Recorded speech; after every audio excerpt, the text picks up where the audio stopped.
It is a truth universally acknowledged that a single man in possession of a good fortune must be in want of Cosmic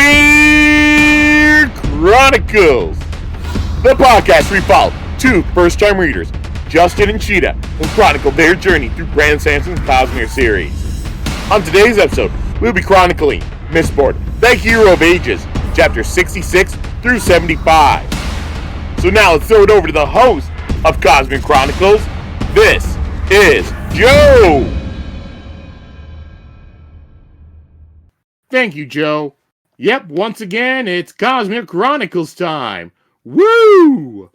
And I am here once again with Sheta and Justin. Whoa. Yay! Hold on, I need to check something quick. And happy St. Patrick's Day, everyone. Oh yeah, totally is. Yep. I totally planned it for St. Patrick's Day. Not that So I celebrate it. I'm not St. Irish. Patrick's. Oh, sorry. Are we gonna have a I'm St. already Patrick's theme? halfway to celebrating, guys. I've been Well, celebrating Justin- all day. No, we don't celebrate St. Patrick's Day here, so you have to sober up now. What is? All right, you're sober. Dude. All right, so There we go. All better. Justin, All don't right. do that. We have kids listening. no, we don't. Well, they I've have to looked at our learn stats. someday. Kids also watch The Simpsons. All right. I was gonna say you sound a little like Homer. All right. So let's get back to our random questions and shit. All right, I have a good one for you. So we will start off saying, let's go with music covers. So what do you think is the best music cover or best cover of a song? Well, there's only one answer. It's "Hurt" with Johnny Cash. That's a good one. I am going to go with "Man Who Sold the World" by not Nine Inch Nails. Ooh, by, that's good too. by what's that band called? How'd I forget? Nirvana. Nirvana. That was it. Nirvana. Yeah. All right. Now, both of you, can you say the originals for those songs? David Bowie. At least you got that one. Sheta, can you say who sang the original "Hurt"? That would be Nine Inch Nails, wouldn't it? Yep. Yes. I that's why he confused me there. Okay, I thought you were throwing me a loop because Yeah, I was like, yeah. wait No. a minute. And for me, I'll probably go with "A Little Help from My Friends" by Joe Crocker, the cover of the Beatles song. That one is a very good cover, and it's also one that's probably as well known as the original Beatles, and it sounds very different. I like that song. fact- The fact that there are covers of the cover of the song. Saw that because when I was rewatching Wonder Years a number of years ago on Netflix, I guess for music rights, they had a cover of that song instead of the original. The cover wasn't good. All right, and now let's flip it to the other end of the spectrum. What is the worst cover song you have heard? Oh, Oh, my man. God, there's so What is many. it? That's too much. What's one that I just can't? What was that stand? one I just heard on the radio, Sheta? Oh, wasn't it a David Bowie song too? No, it was wasn't it a Depeche Mode song? I can't remember it. Oh, it let me- is. It's like, why do hurt me like I do? What? Oh, it's a Blue Monday. Was it Blue Monday? No, not it Depeche Mode. wasn't. No, it's not. Sorry. Give me a Joe, second, edit I'll that try to out find then. I'll try to find it quick. I was just looking it up. It looks like Dolly Parton has an entire album of covers of rock songs. My partner. They're probably all right. Well, I will say my worst cover song. Mine is, I think the artist was called like Little Uzi Vert or something like that. And he did a cover of Chop Suey by System of a Down, Oh god. which is one of the worst songs, one of the worst covers I've ever heard. Okay. It gets rid of all the good parts of the song and just like, it's just bad. And I think he didn't call it Chop Suey, he just called it like CS. Okay. That's I think I remember hearing that. Why would you? Oh god. Okay, I'm not even gonna go there. All right. Well, mine is that cover of Zombie that's like was super popular a couple of years ago.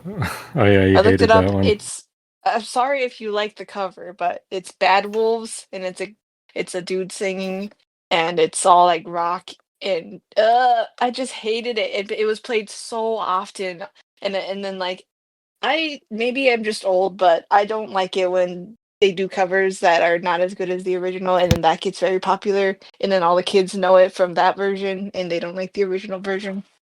Yeah, but that got so popular that they started playing the original on rock stations. So See, that's I something. guess, yeah, that shows something. Like the good will prevail in that. No, I don't know. I don't know if it will because it got played a lot, and I hate that cover. It's just so extra. You don't need to do that. Sorry if you I like that cover. It's okay. It's not for me. I remember one song that my sister played once that I heard where I will say the quality's not bad. It's a quality cover. It's Dolly Parton doing Shine by Collective Soul. It just, by being a fan of rock, it just hurt to hear. Yeah, that's the thing too. If the music really But means a lot to you, yeah. but like I said, the quality wise, just she's a good singer, it was still a decent song. Oh, just I think that's the best thing about covers is that if you like it, you can like it, and if you don't like it, you don't have to listen. Unless it's played all the time on the radio, Yeah. in stores and shit. I can't remember the name of mine. I've tried to look. There's been so many covers. It was some Duran Duran song. It was awful. So in the meantime, I'm going to say my most hated cover is when all those celebrities sang Imagine during lockdowns. That was the worst thing I've ever heard. Ooh, I that also is remember the cringy. Madonna doing the cover of American Pie and cuts out pretty much any reference to Buddy Holly, Big Bopper, and Richie Valens from the song. She tried to make the song more pop and dance oriented. All right. Well, that's been our music corner segment. Hopefully, you all enjoyed us reliving our pains of cover songs. Now let's get back to Mistborn, and it will be Sheta's turn to recap the last episode's chapters. Oh, Joe, can I tell you to do it because it's been a long time? Sheta, just say you're going to use your trap card to force Joe to do it. To reverse it. Okay. I will use my trap card to reverse and have you review it, Joe, because I had that ready. I don't think you did. Yep, I'm it the was just judge, and I'm going to rule in her favor. The Yu-Gi-Oh manga did not have judges. That This shit isn't was the card manga, game ridiculous. Joe. does. This is real life. Yep. Just call. I'm gonna call for Judge to come over. Mm-hmm. I never played Yu-Gi-Oh. Neither have I. And that's why you lost. Yeah, there you go. Last time you had Sazed had a breakdown, and then he finally found Tensoon, which brought him back to the Contra homeland. Vin escaped after fighting Marsh and shit, and and she had faith in Elend, and Elend rewarded her faith by not slaughtering wholesale. So yeah, that's good enough. That was worse than mine. Yay! Oh, yeah. Boo. No inspiration for you, Joe. Wow, Shitty, you're a real fair weather friend.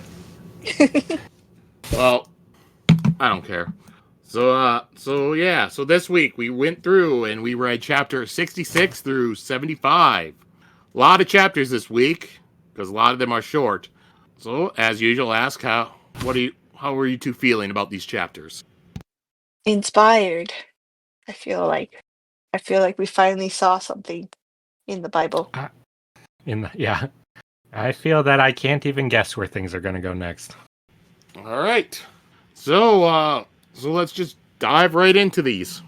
So we start off with chapter 66. Epigraph. Inquisitors had little chance of resisting Ruin. They had more spikes than any of his other hemalurgic creations, and that put them completely under his domination. Yes, it would have taken a man of supreme will to resist Ruin, even slightly, while bearing the spikes of an Inquisitor. Oh, foreshadow. Yeah. When they write that, shit, I don't know what our list says about who's writing them, you know? Uh-huh. But that makes me feel like it's probably not Marsh, because who would write about themselves that badass is what I was thinking when I was reading this. Like, yes, it would take a man of extreme will, such as myself. Yeah. I was like, we didn't know Marsh that he would be like that. Be like, Well, I don't if remember only if we my already... superior willpower Yeah, will yeah. defeat him. I don't know if we'd eliminated him already, and at the time I didn't know what was going to happen, so just at that time that made me think it's probably not him. Ah, yes. We crossed him off earlier. On the list. Yeah. Did we? Nah, I won't go into that. Doesn't matter. I just crossed off another name that we will see later. All right. So, into the chapter. Sazed's riding on Tensoon's back through the ash, which is now falling. Joe, like there's got to be a blizzard. better way to say that. Can you point out that he's a horse? That was coming up. This could be him in Kelsier's body for all we know. All right, fine. All right. So Tensoon had used the bones of both a horse and a pig to make a super muscular horse. And currently, Sazed is riding on Tensoon through the ash, which is now falling like a blizzard. At some places, the ash is 4 feet deep. The other problem with the super muscular horse is I just keep seeing that horse from Ren and Stimpy. The one who's always like, no, sir, I didn't like it. He's just like riding on his back. Yeah. Not like a regular horse. It's a piggyback ride. Yeah, the one who used that kitty litter in an early episode. Yeah, I remember. Yeah. Oh my gosh. This imagery is too funny for me. I can't handle it.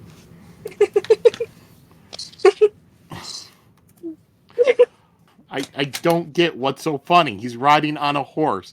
Just because horse can talk does not make it was the words super muscular horse specifically. That just got in my head. The image the author did not intend to get in my head, but it happened. I think he did. He likes weird jokes like that. I don't think so. I think it's... Okay, well... I think if you saw it in a movie, it would just be totally normal. You wouldn't think about it at all. Until he starts talking and smiling. Like, then he'll be like that old comedy horse. Like... Mr. Ed? Yes. Come on, Sazed, we gotta go! Okay. That is the part that kept making me laugh, because in the audiobook, the guy kept making him sound like a horse. Like, really? Yes, he gave him like a weird, exactly like that, a horse voice. And so I just kept laughing, and I couldn't, even though they were talking about really serious stuff, I kept laughing. Sazed, the world's ending. We gotta get to where we're going. Yo. Look, everyone's dying everywhere. Stop. I don't know why he did this. Oh, okay. Does anyone else listen to the audiobook, and did they also crack up a bunch? I'll tell you, when I listened to the audiobook, I was not, because I was more worried about the world fucking ending. Sometimes things get absurd when that happens, you know? Yeah, that's when shit gets real weird. Yeah. You just laugh because you're like, we all might die. That's funny, you know? So Sazed asks how he can run through the ash so fast. And Tensoon explains about the Conjurer's blessings. And he has 2 spikes which give him the blessing, and it allows him to run without tiring. And since the Conjurer only have 2 spikes, that's why they are more independent of mine than Koloss or Inquisitors. Tensoon says that the Conjurer must be ready for the Hero of Ages when she arrives, and that she will lead an army of Allomancers to the homeland and will save all of them. Tensoon tells Sazed that he must convince the first generation how dire the situation is, because there is something difficult but necessary that the Conjurer must do. Jeez, knowing what that is now, holy crap. Combine. No. I did think that too, though. I was going to say, technically we already, I think like in like one of the first chapters of the books, it did mention something about like mass suicide of the Conjurer. Did it? Yeah, but it's been so long ago, it's easily forgotten. The other thing is, I'm like, Jesus, it's crazy to see how much Tensoon knows that I don't know. Mm-hmm. He's old as shit. Mm-hmm. And then Tensoon drops Sazed off at the Pits of Hathsin. The pits are part of a large underground cave network, and so is the Conjurer homeland. And the 2 of them, they're actually connected at certain points, but the Conjurer have blocked off some of the connections. That way, when people are searching in the Pits of Hathsin, they wouldn't accidentally wander in the Conjurer homeworld. Homeland, not world. Tensoon shows Sazed the entrance and then leaves to go to Vin. Sazed enters the cave and heads through the tunnels until he finds a Kandra standing guard. Knowing that the Kandra cannot attack a human, he tells them that he is a keeper and he has been sent to speak with the first generation. And if they don't let him in, then he will go and show the humans where this entrance is. And so the Kandra allows Sazed to enter. It's funny to see Sazed acting like a badass again. Yeah. Anything else about this chapter you want to go over? No. Just that didn't we call that last time? What did we call? That it would be back at the pits of Halfson. Sheta made 2 different predictions about where the A-team is. Alright, spoiler, we're going to say where the A-team is. She made 2 different predictions, and then they were both right. They were both right? Yep. She said, well, maybe they never actually left, and they're still at, like, the pits and stuff like that. And she also said, maybe they're actually at the Kandra homeland. Well, Yay. there you go. Wow. Yeah, so...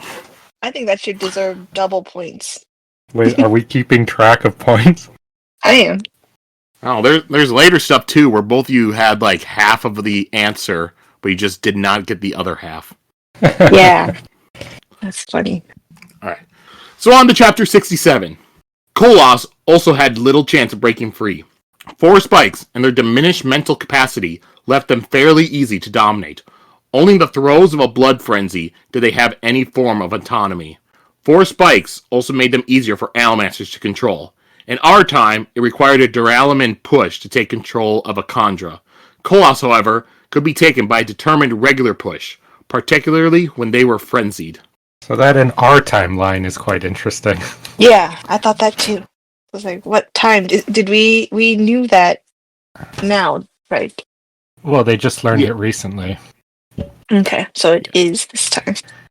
Unless, I mean, assumedly, but it could be, It just is Sazed. It has to just be Sazed. I don't disagree. And it has been said before that Almancers were much stronger, like, centuries ago. Yeah, but centuries could mean still a few centuries from now, or a few centuries ago, or other stuff like that. In our time, R specifically, too, as in I'm talking to other people, or about a group of people from a certain time, stuff like that. Just very interesting. Vin, Elend, and Yeoman are standing on the wall of Fadric City, watching as more and more Kolos arrive outside. Yeoman wonders why they aren't attacking, and Vin states that Ruin wants them to know how soundly they are beaten. Vin also thinks about how Ruin is waiting to hear the bit of information about where the A-team is. She had been able to fool Ruin into thinking she knew where it was, so that means that he can be fooled. When she had felt into Marsh's mind, she had felt fear from Ruin. She didn't know why she had been able to draw upon the mist then and against Lord Ruler, but not against Zane or any time she has tried in the last few days. When she's talking like this, I realized, like, right before, I felt so stupid for not realizing what the one joining factor between those 2 moments were. I don't know why I didn't notice that, but I'll talk about that later. And then another earthquake hits, which is larger than all the ones before, and even some buildings collapse. And Elend suggests that Yeoman has his people go into the caverns, because those will be safer than being in the buildings. And Vin feels at her earring as she tries to think about how to trick Ruin. Both times she had drawn upon the mist was during times of great desperation. If she could put herself into another one, then she could probably do it again. She needs to trick Ruin into bringing his Inquisitors against Vin. It was risky, but if she did nothing, then Ruin would win anyways. That scene was funny too. It reminds me of in The Little Mermaid, when Scuttles flies down and lands on Ariel's leg, and he's like, something looks different about you. I can't put my foot on it right now, but I don't know what it is. She's thinking about how that could happen. I'm not following. What did I miss here? I'm confused. What did this have to do with that Little Mermaid? Because Vin is playing with your earring and thinking, how can I get the mist to work, Oh, she's like Scuttle. Is that what you're saying? I see. She's like Scuttle, being like, I can't put my foot on it right now, but it's something that's not working. And like something that should be very obvious, but because of the elements in her mind are not. Is that what you're saying? Yes. You can delete all that since nobody got my reference. No, I get it now. I get it now that you described it. No. I like it now. It's funny. I just didn't understand at first because I was like, nobody landed on her, was what I was thinking. Also, she didn't grow any legs. What am I missing? Also, Sheta, you had your opportunity to gain a point of inspiration. You instead chose to play a trap card, so that way you didn't have that opportunity. Damn it! So you won after all. My goodness. You do play Yu-Gi-Oh! I've read Yu-Gi-Oh! So, Vin has to be able to get Elend to go along with her without actually being able to say anything to him. So she looks him in the eyes and tells him that the only way to save the city is to get it. Elend looks back at Vin in confusion, but figures that she means the ATM. And they talk to each other as if they know where the ATM is. And then Vin says that she needs to leave. They hug and kiss, and Vin leaves the city. And then in her mind, she thinks, now, let's have a chase, you and I. It's like, oh, thank God Elend doesn't go, what are you talking about? And just ruin everything for her. You know, it. The ATM. We don't know where the ATM is. Like, God damn it. You stupid son of a bitch. Yay! So they actually used the element we talked about too. That language between two gloves that could look. The language. Yeah. Yep. I knew he would do that because he's Brandon Sanderson's very romantic. So. And also, this part 5 of this book is called Trust, and that's what we saw her being trusting that Elend would not slaughter everybody in the city, trusting that Elend would be able to go along with her plan. It's all just been a lot of that. Theme. Yeah, themes. You remember when stories used to have themes, Sheta? Yeah. Back in the good old days? Idea. Yeah, ideas. Wow. Yep, and Vin's little line there at the very end of the chapter, let's have a chase, you and I. That's actually a callback to, I think it was our first episode of Mistborn that we did. Kelsier, when he saw that there was going to be like the Steel Inquisitor going after like Vin and Cayman and stuff, he pulled on the Steel Inquisitor to get his attention, and then Kelsier thinks, now let's have a chase, you and I. Is that just a for fun, or is that a clue? I think it's just something for fun. Vin thought. Yeah. Yeah. Yeah, Okay. that's just for fun. It's just paying homage to the beginning of the book series. That's fun. All right. Anything else from this chapter you two want to go over? I've been waiting a long time for them to do something with the that they have to make up a plan before or without saying it out loud or writing it. I've been waiting for something to happen with that for a while, so I can't believe it happened in here, and it was so subtle and quick and small. Instead of like some crazy like Dune speak, like long-term thing. Yeah, I thought it'd be a whole big elaborate trick or something, like a mind, like messing with things, but I thought it wouldn't really be in character for Vin and Elend to do anyway, because that's not, I don't know, I feel like they wouldn't really do that. They're just kind of winging it and stuff, so I was surprised. Yeah. Not some big, like, Machiavellian plan thing. Or like some big elaborate Saw ending reveal. Yeah, right? That's what I was thinking, like a big Saw ending, but they're kind of busy. Like, you don't really have time to do that, so I think this is much more realistic and in character. I know what I'm thinking of from what you're saying. It's like an elaborate JoJo's fight, like I planned 20 moves ahead of you kind of thing. Is that right? Yes, like, aha, but I did this while you were looking. Oh my gosh. Yeah. Weirdly, like, I really related the plan like this, because that's more like what I would do. Well, yeah, Vin, too, is pretty simple. She's not like... they say it a bit later. She's not she's not dumb, but she ain't like that. I think it's funny, though, that her plan, though, I think all of us reading are like, it's not going to work, Because it's funny that almost nothing Vin plans to do actually works out just based on the plan alone. It's interesting. Yeah. Almost like she's a hero of ages, and she's following a prophecy where she just has to be herself, and that will happen. Yeah. And Justin, her plan is literally your theory from last week. Until you poked a hole in it last week, and now I was like, well, that's not going to work. But also, even if you didn't, the second she says that's her plan, I'm like, it's not going to work. Because I always believe when a character says their plan, it will never work out, because that's the most narratively boring thing to happen. If it's like a big, important to the plot plan. Well, I think that's the case when it's a very big, elaborate plan. Like, all right, here's our Ocean's 11 plan. We're going to have this, we'll do this, and this, and this. Yeah, but if when they say it, it'll never happen. Yeah. But no, when she says, I know, I'll beat him by doing this thing, like beat the big villain by doing this thing, that never works either. Because obviously that would make the villain seem way too weak. Yeah. I mean, we don't want to see something we were just told to. Mm-hmm. Unless it's very cool. I like that she put together my theory, though. Yeah, I was surprised. I was like, hey, Justin just said that. Because the writer knew that's what stupid people will be thinking. So he had been doing it. Hey, against myself, not against anyone else. All right, so let's move on to chapter 68. When the Lord Ruler offered his plan to his Feruchemist friends, the plan to change them into mist wraiths, he was making them speak on behalf of all the lands of Feruchemist. Then he changed his friends into Kandra to restore their minds and memories. The rest he left as non-sentient mist wraiths. These bred more of their kind, living and dying, becoming a race unto themselves. From these children of the original mist wraiths, he made the next generation of Kandra. However, even gods can make mistakes, I have learned.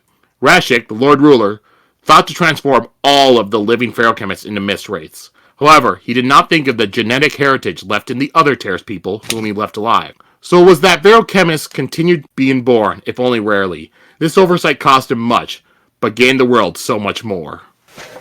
He's kind of a jerk. The Lord Ruler? Yes. You just learning that? Yeah, but that's really awful. Yeah. Which part? We were... I was just starting to be on his side and be like, yeah, he was just a guy doing his best and stuff. But no, I'm like, no, he's been making mistakes like left and right and being stupid. Oh. Yeah, he tried to move the sun. He fucked everything over with that shit. Yeah. He moved the planet, not the sun. Or moved the planet, yeah. Well, that was like rookie mistake. Like, who knows how far the sun is? Mistake. Yeah, don't try to move it if you don't know the precise astronomical measurements. I don't expect any Schmo to know how to do that, so I forgave him for that one. Just the planet rotating makes it so cold. Imagine moving it at all. Yeah. Like, we're lucky we're not... Yeah.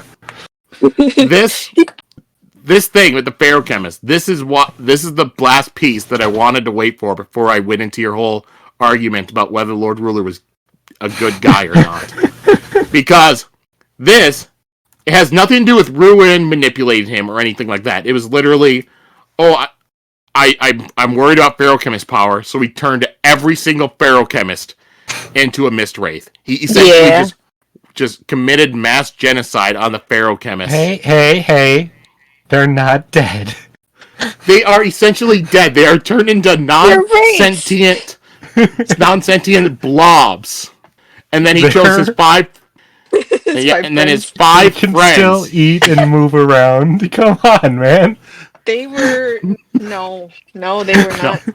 See, so this is the thing. It's like, even if you could... I don't agree with it, like, go into the whole... Well, you see, he was manipulated by Ruin in order to... do all the mass breeding programs, the mass executions, all that, which I think is BS to use that argument. But even if you give it that, this thing of turning all the Feruchemists into mist wraiths, that had nothing to do with Ruin. That was all Rashik. Well, maybe we'll learn something else that'll make us say, I see. Yes. He had no choice. I think we did learn that, and it was that he just wanted to. I am not a Lord Ruler apologist, I just want to say. I never was. That is Sheta. What? Sheta, you were the one defending him, being like, I think he's a good guy. What? Sorry. Sorry. Yeah, you and Justin had that big argument a couple episodes ago that I had to stay out of it. Well, I didn't say good guy, but I said he was trying to prep for this end of the world thing. And that he tried to give us clues and stuff like Sheta, that. all I'm hearing from you is I could change him. I could fix him. Oh my god. That is not. Yeah, Justin, he's not Zane. Yeah. Yeah. But we did hear that the Lord Ruler was very handsome and played by Jared Leto, so. Yes, canonly played by Jared Leto. Yep. My Lord Ruler was The Rock. Ugh. He's not that buff. I mean, the Lord Ruler is not that buff. What is that based on, Sheta? He was, I don't know. When he was wearing something that made him seem like more lithe and small. The word lithe was never used with the Lord Ruler. Okay, maybe that was just my thinking. Alright. His supple body moved. Alright, let's go back to Sazed. So, chapter begins, and Sazed is led into the Trust Warren, and he walks around it, which annoys the conjurer watching him. And he wonders why the walls of it are covered in sheets of metal. And Sazed tells one of the conjurer that he is the announcer, and that he has lived with the Hero of Ages. He is here to announce her coming so that they may prepare. Sazed also asks for a table and something to write with. And the conjurer sends for others, and the room fills up. And Sazed looks at the leaders and asks if they are the first generation. Konpar says he is part of the second, so Sazed says that he wants to see their superiors. Can I speak to your managers then? Sorry for wasting your time. And Konpar tries to claim that more ash falling means nothing, but Sazed also points out the Lord Ruler is dead, which is not normal. And they go back and forth, and after talking about the religions of the past, Sazed notes that the only religion that has survived 1,000 years is the Terrace religion. He points out the book that he had made, which has all of his findings of the Hero of Ages, and that it has been altered by ruin. If they can compare what was changed to what was actually said by the religion, then they would know what ruin was trying to hide. And then Konpar gets interrupted by a voice that says that the seconds may leave, and that the first will hear Sazed. After all the conjure leave, the first generation come down, and they are looking old, and they still have their original bones. They sit down as Sazed begins his work.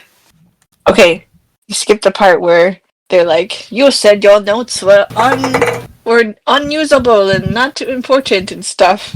He's like, I didn't say they were not usable. I'm saying we could compare our notes and then we could have something. You say that to compare. Like we could compare our notes. But in my head, I heard it as compare our I notes. think Sazed's doing a pun. Yeah.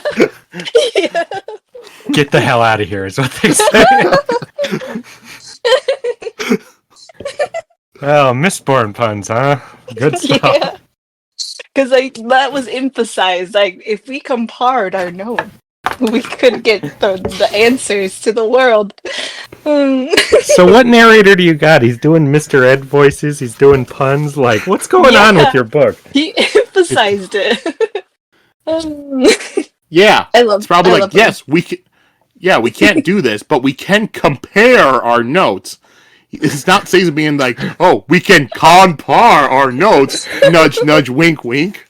And then they're all like, and then one of them turns and says, I like this one. Yeah. Trailer. All right. Anything else about this chapter you two wanted to discuss? Nope, just that. All right. So on to chapter 69. 69. The question remains, where did the original prophecies about the Hero of Ages come from? I now know that Ruin changed them, but did not fabricate them. Who first taught that a hero would come? One who would be an emperor of all mankind, yet would be rejected by his own people. Who first stated he would carry the world on his arms, or that he would repair that which had been sundered? And who decided to use the neutral pronoun, so that we wouldn't know if the hero was a woman or a man?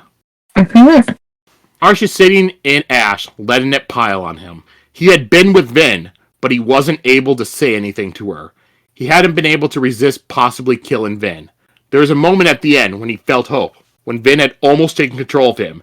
Marsh had felt fear from Ruin. He knew that Ruin needed something and that he feared Vin, but Marsh didn't know how he could use that, or even if he could do anything. Then Ruin commands Marsh to move, so he does. And he sees a soldier walking alone through the ash, and he attacks him.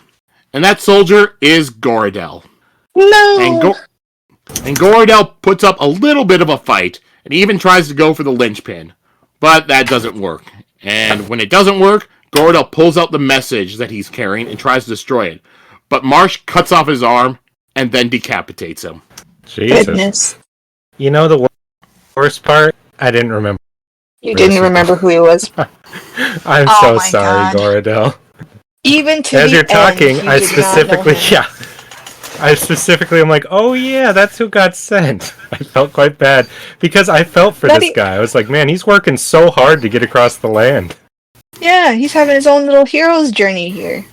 This is like that part in the Suicide Squad when they don't remember the one guy who's been with them the whole time. That's how I feel about Gorodel. Sad. But you know what? He played his part.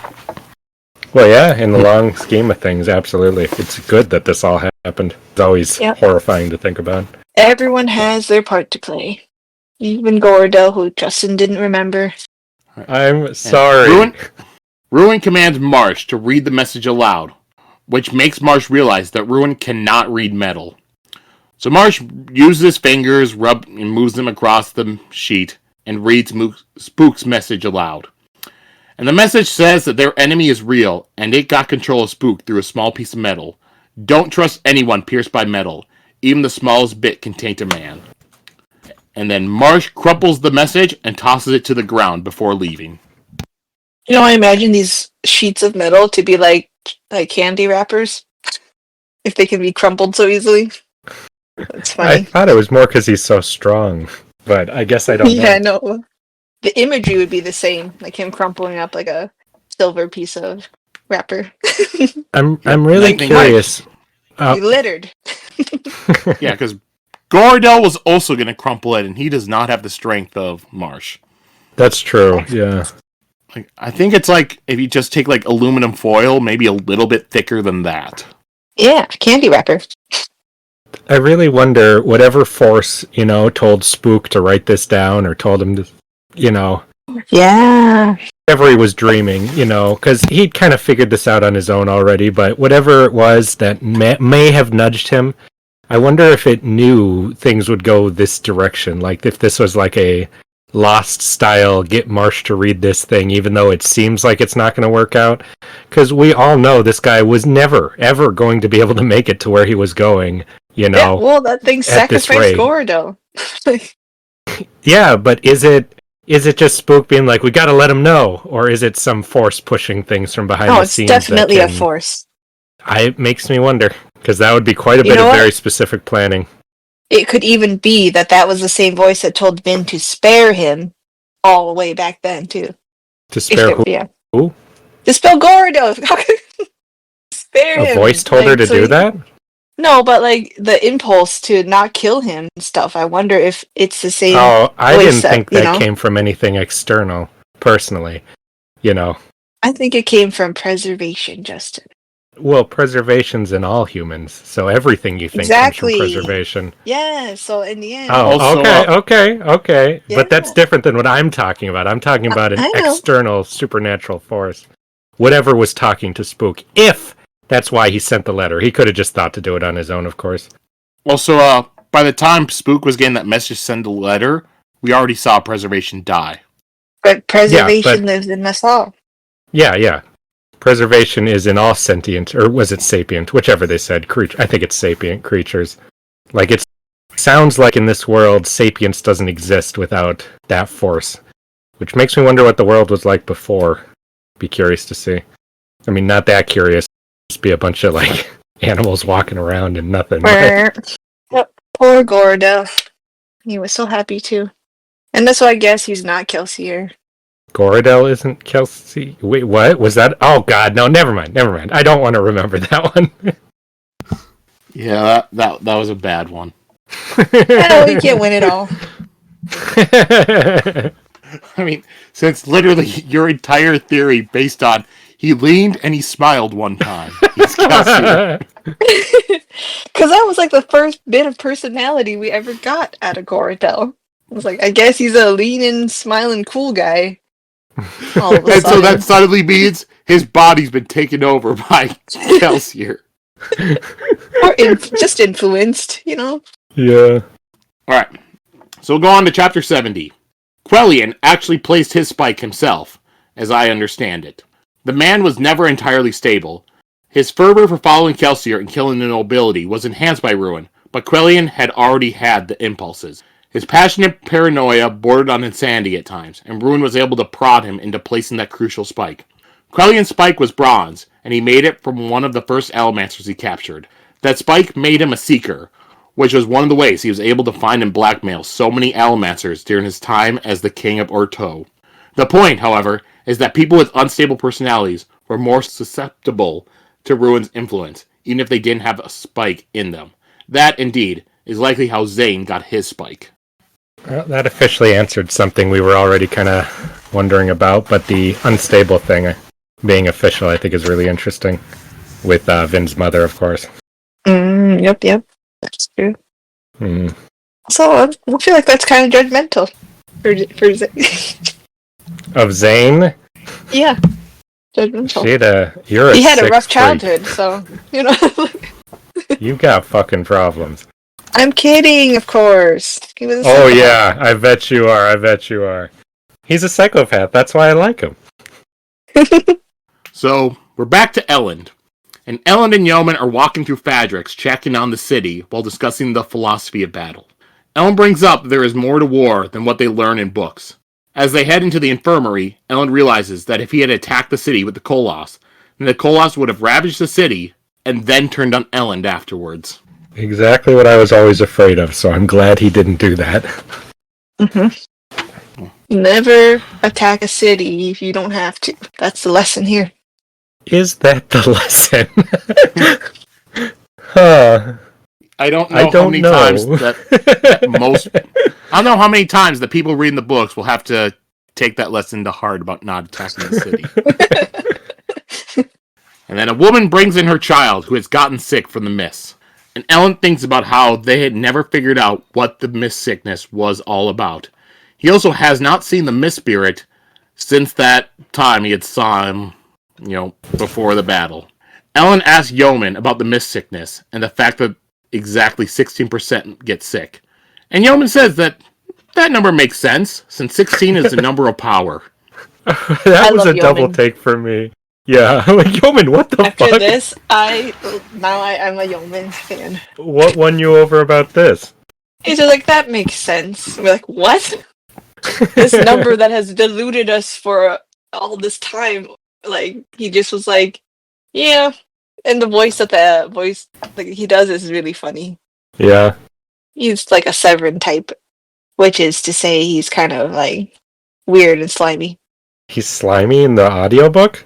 Like a little like, yeah, that makes sense. Like Oh, he's a little twerpy, is that what you're saying? yeah, twerpy, yes.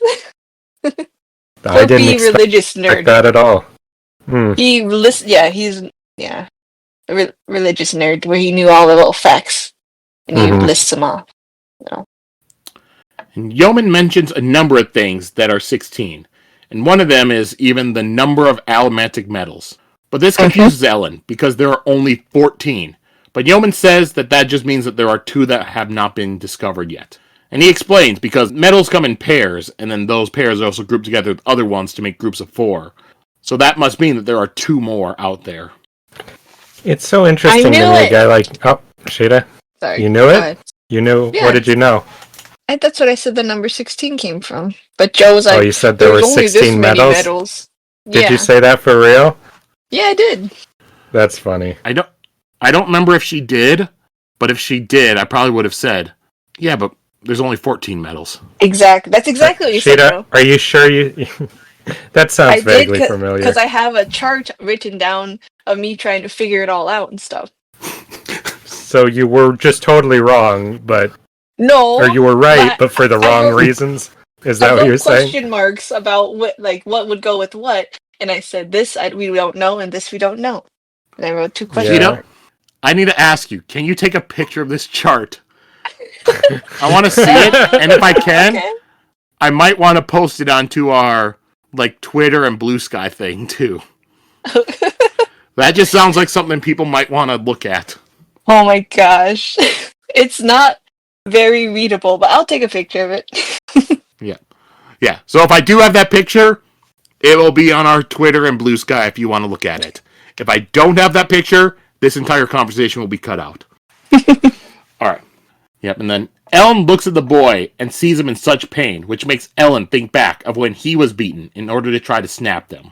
And then an idea forms in Elend's head, and he finds a soldier who had gotten sick from the mist.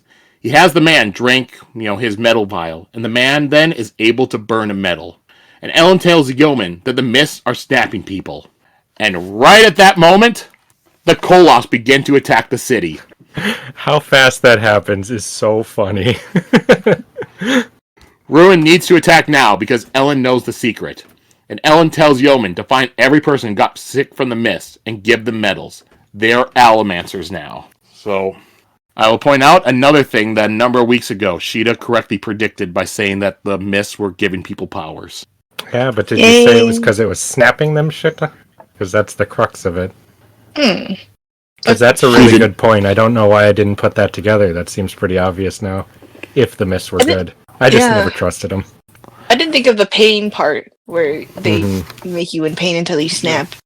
But it's funny whenever he reveals these, how obvious they seem, which always means that it's all, well put together. Because you're like, oh yeah, that makes sense. Instead of like, the why, And the other thing too, it's like you have certain points that are in it that people just naturally would focus too much on. Because with this, people are like, yeah, all these people are getting sick, but why are all these ones dying? But it says multiple times in both the Well of Ascension and through this book that the only ones that die are either like the old or people who are already sick. So just ones who naturally, when they get snapped, it's just too hard on their body to survive it. It's nothing to do with picking them out to die. It was just an unfortunate side effect. And that's why when Vin had them figure out who got sick and stuff, keep all the people dead in there, and that's why once you included that, it landed exactly at the 16%. Anything else about this chapter you two want to go over? Yeah, I like that with a person like Yeoman, because he's so spiritual. When he says things like, oh yeah, that makes sense, something that's a huge leap of logic for anyone else that there's really no reason to believe, for him it's just an obvious fact. And I find it interesting that religious surety in your faith and all these there's a underlying order to the universe, which is basically what he believes based on that, is what gives them the key they need to even have a chance to survive this thing, because it's what has Elend start putting it together. Let's move on to chapter 71. There's something special about the number 16. For one thing, it was Preservation's sign to mankind. Preservation knew, even before he imprisoned Ruin, that he wouldn't be able to communicate with humankind once he diminished himself. And so, he left clues. Clues that couldn't be altered by Ruin. Clues that related back to the fundamental laws of the universe.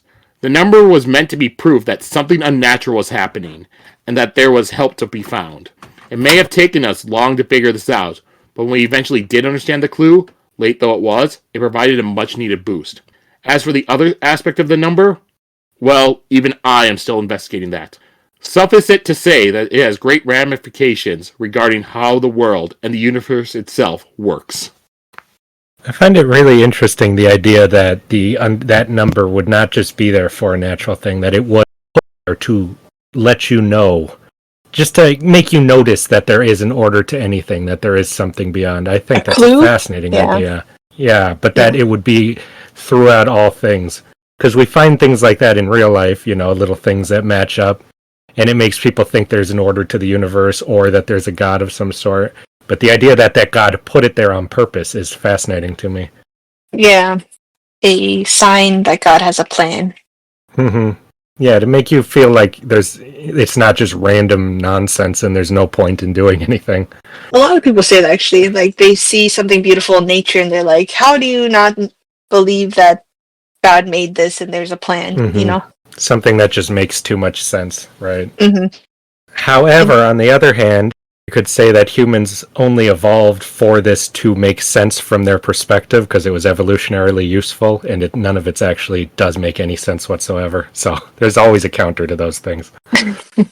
The other thing is them saying specifically here that once we learned that, we may have learned it later, but yada, yada, yada, also helps us pinpoint what we're looking at for who's writing this stuff. Who do you think it is from that clue? No, not who, just worries about it being some...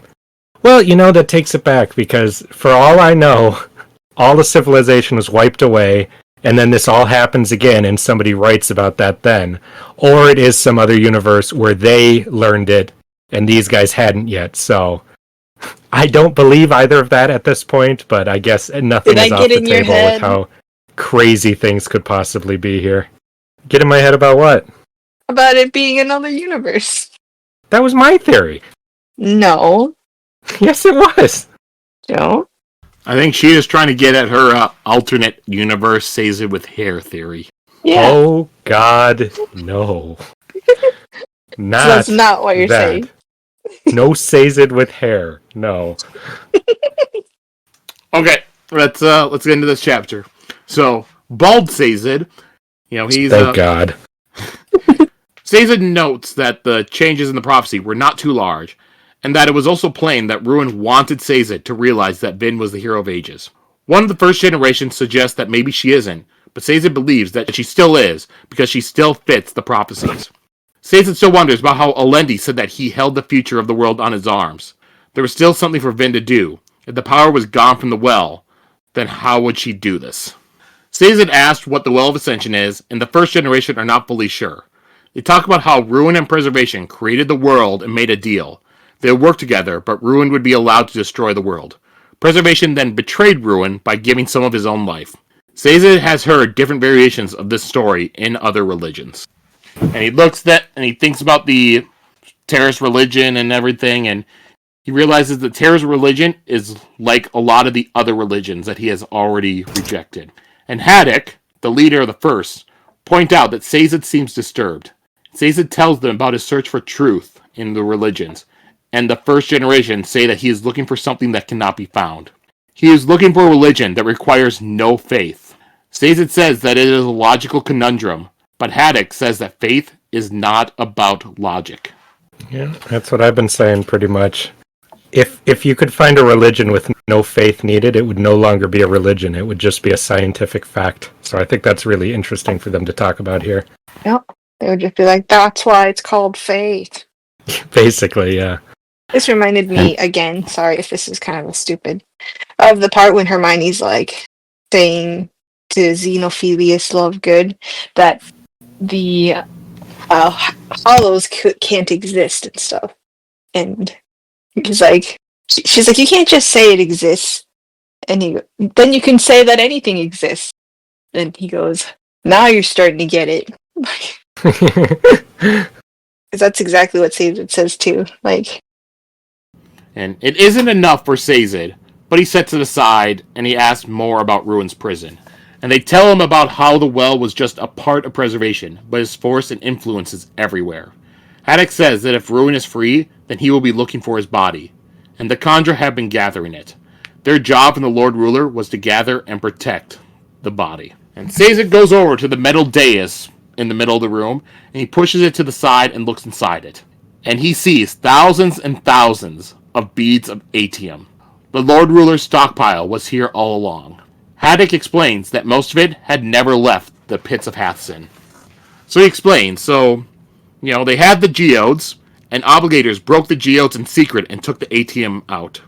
And then the geodes that the nobles would then transport into the city were actually empty. And those geodes were given to the Lord Ruler, and the Lord Ruler is the one that dished out the atium. But what actually happened is that the atium that was given to the Lord Ruler, it had been given, had been transported into the city inside bags with other coins whenever new obligator acolytes came into the city. And then that was given out to nobles by the Lord Ruler. And then Kandra contracts were paid for solely in atium, and the rest of the atium was wound up being burned up by Mistborn or paid back to the Lord Ruler in taxes. And all this makes sense to Sazed for why atium was such a strange metal compared to the others with what it could do. I can't believe the MacGuffin from the first book is the most important thing in all of the lore. Yeah. I was like, ATM was just a bonus gift to like Kelsey or to the crew, like, and there'll be ATM, which means money, and they're like, oh, sweet, okay, like, I always thought of it as something that just doesn't matter, like at all. yeah, Like how much they've been talking, like, because you had them, all right, we'll get the money, but then the end of the book, the end of the first one, it's like, yep, and they went, and there was no ATM there. Throughout the entire second book, everything's about the ATM, and Set and Strap are coming to the city because they want the ATM and stuff. And that book ends, and then this entire book, it's Elend and Vin going around the country looking for the ATM. The ATM has been the plot the entire time, like Justin said, the MacGuffin. yeah. When the ATM wasn't there, I thought it was just a like, well, I guess they did it out of niceness instead of for money. That's just You're doing the lesson. the ATM is the friends we made along the way thing, Sheta. Yeah, exactly. And same thing. So much of this, it's been laid in the groundwork throughout the entire book. In the first book, like in one of the first chapters, before we even know what Condra are, Kelsier's talking to Dox and he's like, yeah, I had to use up the last of my ATM to buy Orsir's contract. You learn later that, oh yeah, Condra contracts are only paid for in ATM. So he just put a drop into the king's coffer. Yep. And now, well, thank God they didn't fucking find it. That's what we can say here. That would have sucked. Oh yeah, Cayman almost fucked everything up if you look at this. Oh, remind me. So Cayman's original plan, they were going to be trying to take over the shipping stuff, which was the shipping that was bringing the new obligator acolytes in, and they were going to rob that. Now, what would have happened then is they're going in, they would have taken this money and then find inside it are just a bunch of beads of ATM. And then that could have tipped off Ruin being like, why are they secretly shipping in ATM in these bags into the city? Yeah. He would have found out. Wow. Good thing they killed him. And then the last little bit of the chapter, we jump over to Tensoon. And Tensoon is trudging through the ash, but it is getting harder and harder to move. And then he crests over a hill and sees the landscape before him, burning from lava. He could detour south and try to go around it, but he just does not have the motivation. It was too late. We told him that when he tried to leave. Anything else from this chapter you two want to go over? Nope, just that. Yeah, I got nothing. So, chapter 72, Epigraph. And this is a long one. Yep. Yes, there are 16 medals. I find it highly unlikely the Lord Ruler did not know of them all. Indeed, the fact that he spoke of several on the plates in the storage caches meant that he knew at least of those. I must assume they did not tell mankind of them earlier for a reason. Perhaps he held them back to give him a secret edge, much as he kept back the single nugget of preservation's body that made men into Mistborn. Or perhaps he simply decided that mankind had enough power in the 10 metals they already understood. Some things we shall never know. Part of me still finds what he did regrettable. During the 1,000-year reign of the Lord Ruler, how many people were born, snapped, lived, and died never knowing that they were mistings, simply because their metals were unknown. Of course, this did give us a slight advantage at the end. Ruin had a lot of trouble giving duralumin to his Inquisitors, since they need an Allomancer who could burn it to kill before they could use it. And, since none of the duralumin mincings in the world knew about their power, they didn't burn it and reveal themselves to Ruin. That left most Inquisitors without the power of duralumin, save in a few important cases, such as Marsh, where they got it from a Mistborn. This was usually considered a waste, for if one killed a Mistborn with healing allergy, one could draw only one of their 16 powers and lost the rest. Ruin considered it much better to try to subvert them and gain access to all of their powers. Here's my excuse of why he doesn't just kill Vin right away, which I was wondering as she became more dangerous to him. Kill her? Yeah, just get her off the board as soon as possible. When she starts yeah. being a little more dangerous, because he does as it says, what was the word? Subverting and using their powers. Yeah. Well, he also not killing Vin. No, he could have. Well, they say he does. I'm talking about after he gets freed, basically, because she's if she had been killed like a year ago after he got freed, or months ago, I forget how much time it's been. He would be having a much better time today. But he was, at that time, he was still, over the last year, using her to lead him to the Atium. Yeah. And I'm saying that did not work out for him very well. That was not a good plan on his part. Well, no, but... That's what I'm saying. I was just saying he had a reason for not killing her. Well, no, of course. I'm not saying it's a plot mistake. I'm saying it's an element of his character that's interesting that I like that this epigraph talks about. And his lack of knowledge about humans and their love and care and stuff like that. He always underestimates. Alright, so end of the chapter. Vin arrives in Luthadel as it begins to rain. Ruin tells her that his Inquisitors are coming, and he no longer believes that she knows where the Atium is. But Vin points out that he doesn't know for certain that she doesn't know, which Ruin admits. And Vin tells him that he will never have it. And then 13 Inquisitors arrive. And Vin can see that Marsh now has upwards of 20 spikes instead of the normal 11 spikes. And the Inquisitors attack. Marsh doesn't fight, but only watches. And it's a pretty long fight, so I'm not going to get into every part of it, but during the fight with the Inquisitors, Vin pulls out the head spikes of one of the Inquisitors, but he still lives on with his other head spike. And while fighting, she burns duralumin a couple times and has to drink more vials until she drinks her last one. And she takes a blow to the shoulder, which begins to bleed. Vin notices that the Inquisitors are using ferochemical powers like speed and strength. She thinks that maybe she can get their storages to run out. And she's moving around, and while in the air, Vin grabs hold of Inquisitor while they fall. They're fighting over Creedic Shaw, and so she hits a spire, and the spire pierces through the Inquisitor's body. And Vin continues to hold on to his head as they slide down, and the body slides after it was pierced, pretty much ripping it in half, and at the end, she's only holding a dismembered head. I am always shocked by how needlessly violent these descriptions get sometimes. I think of him as such a nice, wholesome guy for some reason. All these nice themes, and then you have that description. Yeah, that one definitely feels very much like a Mortal Kombat, like stage fatality. Yeah. Vin gets surrounded by 4 Inquisitors, and they grab a hold of her. She uses duralumin, pewter, and steel to get out of the grip, but now she has no more pewter. And this is when Marsh decides to attack and he slaps her. Vin tries to draw upon the mists again, because this is why she came here. This is a desperate situation. But once again, she cannot draw upon the mists. Vin thinks back to all the desperate times in her life, as Marsh breaks her leg. Ruin asks Vin where the Atium is. Vin tries harder to draw upon the mists, but they do not come to her. Marsh continues and breaks both of her arms. Vin thinks about how neither Sazed nor Kelsier will come to save her this time. The mists have abandoned her. She is alone. And then we jump into Marsh's head. And in his mind, Marsh thinks no while he breaks Vin's other leg.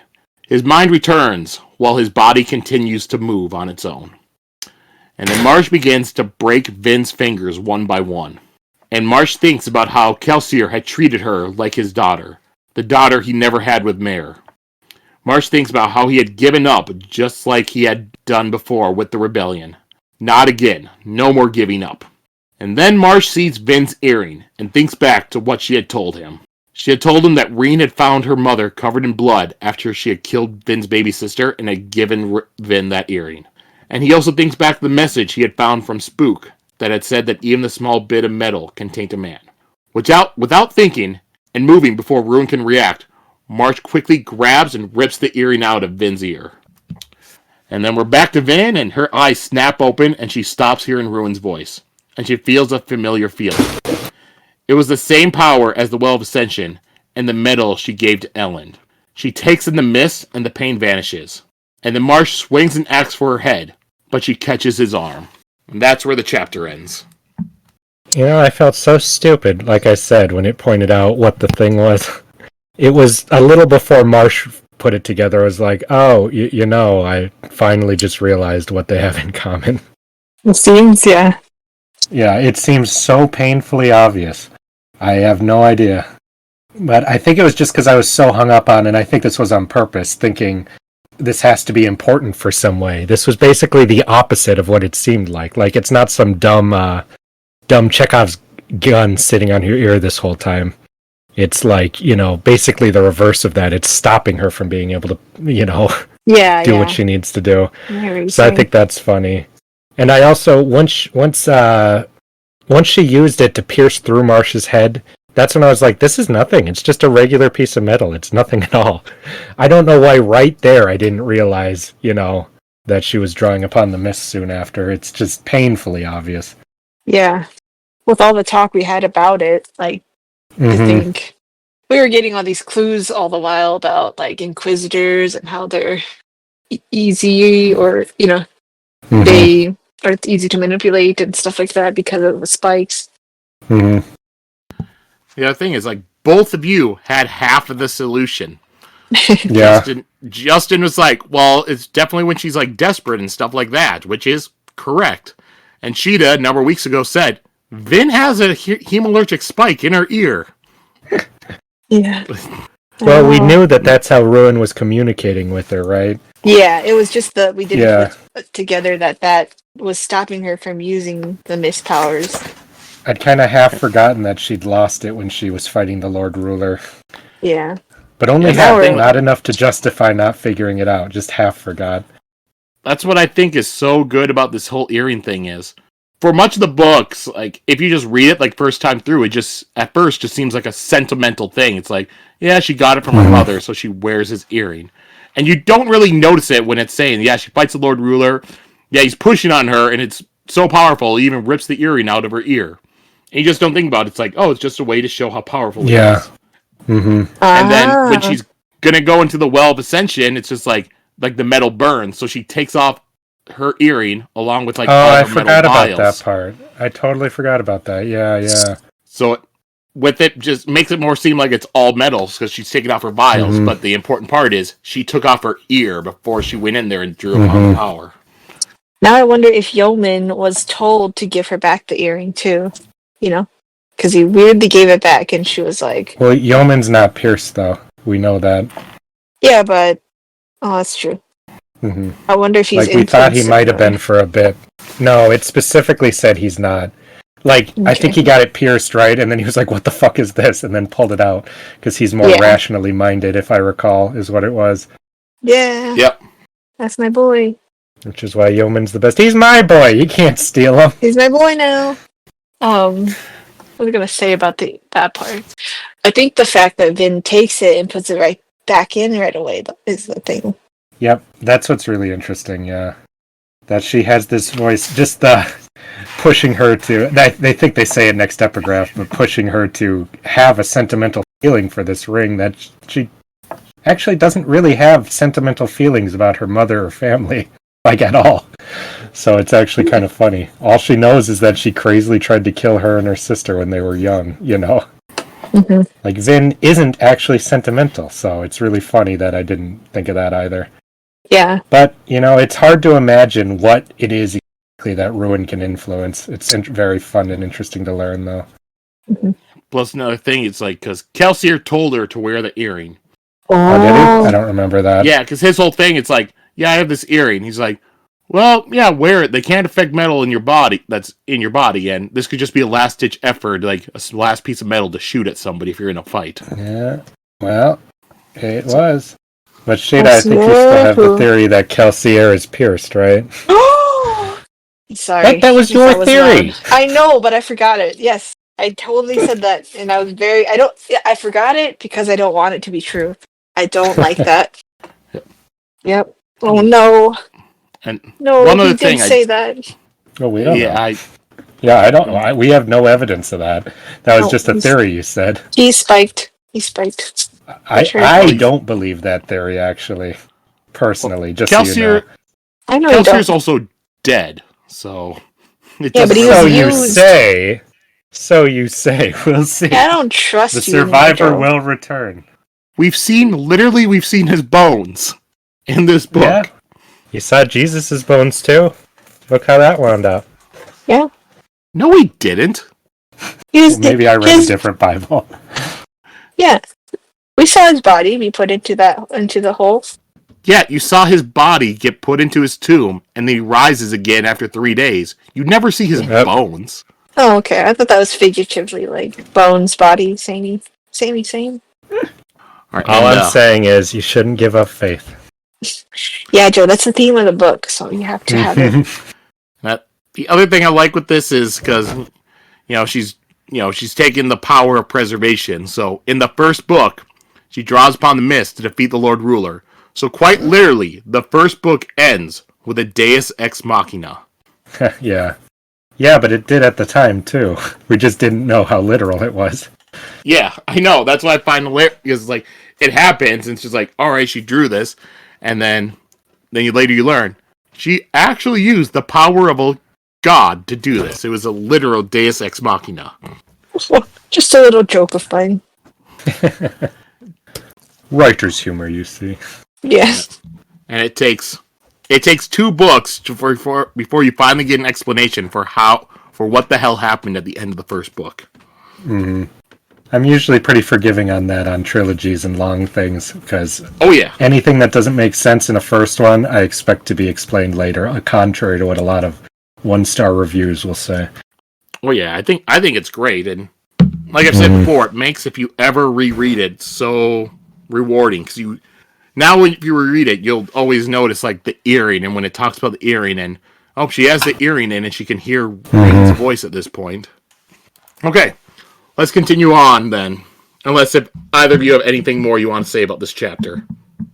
Nope. I don't think I've ever started a next chapter faster in quite a while. Chapter 73. I have spoken of Inquisitors and their ability to pierce copper clouds. As I said, this power is easily understood when one realizes that many Inquisitors were Seekers before the transformation, and that meant their bronze became twice as strong. There is at least one other case of a person who could pierce copper clouds. In her case, however, the situation was slightly different. She was a Mistborn from birth, and her sister was the Seeker. The death of that sister, and the subsequent inheritance of power via the hemalurgic spike used to kill that sister, left her twice as good at burning bronze as a typical Mistborn, and that let her see through copper clouds of lesser allomancers. I'm always like, thanks for telling me what I already know after you put it together. I'm sitting here looking for answers in the epigraph, then the book tells me that, and then they're like, oh, by the way. And I'm like, oh, a little late, asshole. Yeah. Now you're giving this away. It's just funny. It is a little bit rubbing it in. All this time I really thought like Vin was special and stuff, like she was born special, she has a gift or something like that, and I was like, yeah, she had a gift. Her mom gave it to her from her sister's murder, like her gift for reading people's allomancy, and see, I mean, their pulses, like she can just automatically see for some reason. I was like, no, there was a real reason she was able to do that. I also like that it's actually that she's not special. She was just right place, right time for Ruin's purposes. Exactly. I found very interesting. Yeah. So he fucked himself over pretty much. He's just like Voldemort. I just kept thinking of that self-fulfilling prophecy. You did this to yourself. I was like, you have done this yourself. You have done this yourself. Or you have done that yourself. Yeah. Alright, so we're with Tensoon, and he looks up, and he sees the mists are not swirling around like normal. They're all flowing in a single direction towards Luthadel. And he gets up and thinks that he is not too late, and gallops back the way he had come. And then we go over to Alrianne, and she calls for Breeze to come see what is happening. And he complains about how he has to run a city, and comes over to see. And they both look at the mist flowing in a single direction. Spook bursts into the room, and Breeze tells them they should be in bed. But Spook tells Breeze to gather everyone and pack them into the storage cavern. They don't have much time. Jesus, Spook. I am so curious about this. Everyone get underground. What the fuck is gonna happen? And then we go to Ham, and he tries to get Elend's attention, but Elend is too exhausted to look. They have been fighting the Koloss, for hours. And then a man comes in and tells Elend that the Koloss are retreating. Elend goes to the top of the wall and watches. The Koloss are running away towards Luthadel. And then we're back to Vin. and Vin fucks up the Inquisitors. All of her power feels as though it is being used with duralumin, and it is still growing stronger as the mists continuously flow into her. And so, not going to go over the entire battle. I will just go over all the Inquisitors' deaths. So, she decapitates one with an axe. There's another one where she rips out both of the eye spikes from it. And Vin, at one point, she pushes one downwards. They're in the air. She pushes one downwards onto a rooftop so hard that it pushes all of its spikes out. And then eventually, Vin pushes herself very high up into the sky, above all of the mists. And in order to push herself that high up, she wound up pushing against the spike of a Inquisitor, and it pushes out the back spike of him, killing him. And then after she's all the way up there, she falls all the way back down to the planet. And she's heading right for Creedic Shaw. And right when she gets by it, she pushes out in all directions, using all her power, and it pretty much explodes Creedic Shaw. And the Inquisitors just get covered in the rubble. And they start slowly getting up. One of them is missing a spike from its head, and Vin pulls out the other spike with an iron pull, and then pushes that spike into the head of another one, killing that one. You ever start to feel bad for the Inquisitors? No, I do not. It's not their fault. They're being controlled. I do feel bad for them. I feel bad for Marsh, but they're not all like Marsh, so. Yeah. Aren't a lot of them picked because they were pieces of shit before, too? A little bit? Well, they were obligators, so they were already people that were willingly going into, like, the Lord Ruler's, camp and religion and stuff anyways. Yeah. So yeah. No, don't feel sorry for them. And I like throughout this chapter, like, whenever she kills one, she's counting up, like, how many she's killed. Yeah. Like, just like Legolas and Gimli. Still only counts as one. And then Vin sees that one of them had been crushed to death by all of the rubble. And then 3 more rush at her, and Vin throws a large piece of metal the size of a building at them, and crushing him. And Vin finds one that it's on the ground and, like, trying to heal, but Vin pulls out its eye spikes, killing him. That's like in a game where I see someone trying to heal, and I'm like, nah, don't do that. And I kill them. Jeez. It's sad, but you don't want that for your enemy. And so now we are down to 1 Inquisitor left, and it is Marsh. And Vin finds him, and she's seeing that one of the spikes from his body's missing. And Vin tells herself that it is no longer Marsh, and that Kelsier's brother is long dead. And she looks around and sees that all of the mists are gone. She has drawn in all of it. And so for the end of the chapter, we jump back to Marsh, and we're in his head as he watches as Vin prepares to kill him. And he thinks that it worked. He had mattered. In the end, Marsh had not given up. And then Vin pulls out one of Marsh's eye spikes. And then as she grabs the second one, Vin vanishes away into mist. And that's the chapter. Blipped away. What's going on? Is that how you envisioned it? Yeah, I do. She's ascended. She drew in all the friggin' mist. She's now God. That's how I see it, at least. Goodness. Yeah, all right. Pretty fucking crazy. Uh-huh.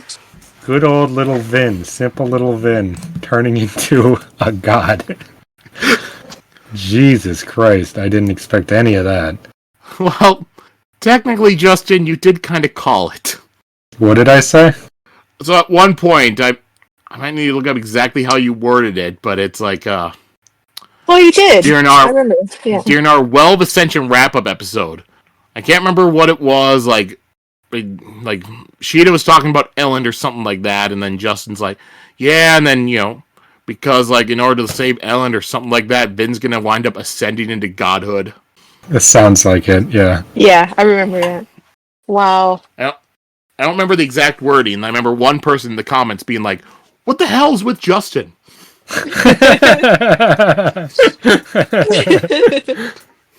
All right, anything else from this chapter you two want to go over? Gosh, I'm just curious to see what happens next. I can't talk about anything because I'm super curious about the next... What happens now, Yeah. This is a whole new element. This story is officially changed. But our protagonist is now ascended, and we have no one to follow. Well, we know stuff's going to happen because there still needs to be the stuff with the Kandra and that stuff. And Ruin's not defeated, so what is the end of this book going to be? Are they going to battle in the sky above a giant turtle and stuff like that? Yeah, that's basically what I'm imagining. Mm-hmm. Sounds awesome. Let's do it. It'll just be the end of the book, It. Yeah, that's what I was saying. Yeah. Well, I won't spoil too much from It, so I will leave it. Well, let's move on to chapter 74. She once asked Ruin why he had chosen her. The primary answer is simple. It had little to do with her personality, attitudes, or even skill with allomancy. She was simply the only child Ruin could find who was in a position to gain the right hemalurgic spike, one that would grant her heightened power with bronze, which would then let her sense the location of the Well of Ascension. She had an insane mother, a sister who was a seeker, and was herself Mistborn. That was precisely the combination Ruin needed. There were other reasons, of course, but even Ruin didn't know them. Yeah, there we go. Yep, Ruin's this is the played prophecy. by God too. Yeah. Born at the end of the beginning of the summer, parents twice defeat him. That's Voldemort's prophecy. Yeah. It's either Vin or Neville Longbottom. That's what it is. I wonder what I wonder what it'll be, because it doesn't seem like it would be I don't know, but it seems like it wouldn't be powerful enough to control Ruin. It seems like they're in balance, they're equal power. So when it says that there's something else, some other reason, wonder what reason that could be, what greater force. And it's interesting because next chapter we get a name for preservation for the Kandra, but in an earlier epigraph they said that name that started with an A, that they don't really know about all the way. So I'm super curious what that's going to say about greater cosmology and stuff, if anything. Oh, that name with an A was Aiden Nauseum. Yeah, that name. Just think Aiden. That's what they're going to call him for short. I can't even remember Goradel. I'm not going to remember Aiden Nauseum. Well, Aiden Nauseum is going to be a bigger deal than Goradel, Justin. We'll see. Goradel was the crux of everything working out. Without Goradel, he did come in clutch at the end. Yeah. Without him, the world would have been doomed right here, probably. You gonna remember him now? Ask me next time. Okay. Ask me when they're like, thank goodness, poor Goradel didn't make it. And I'm Whatever like, happened to Goradel? They'll say that. Did you get our message? And then he'll just sadly be gone. Yeah. That's the saddest part. Buried in the dust, in the ash.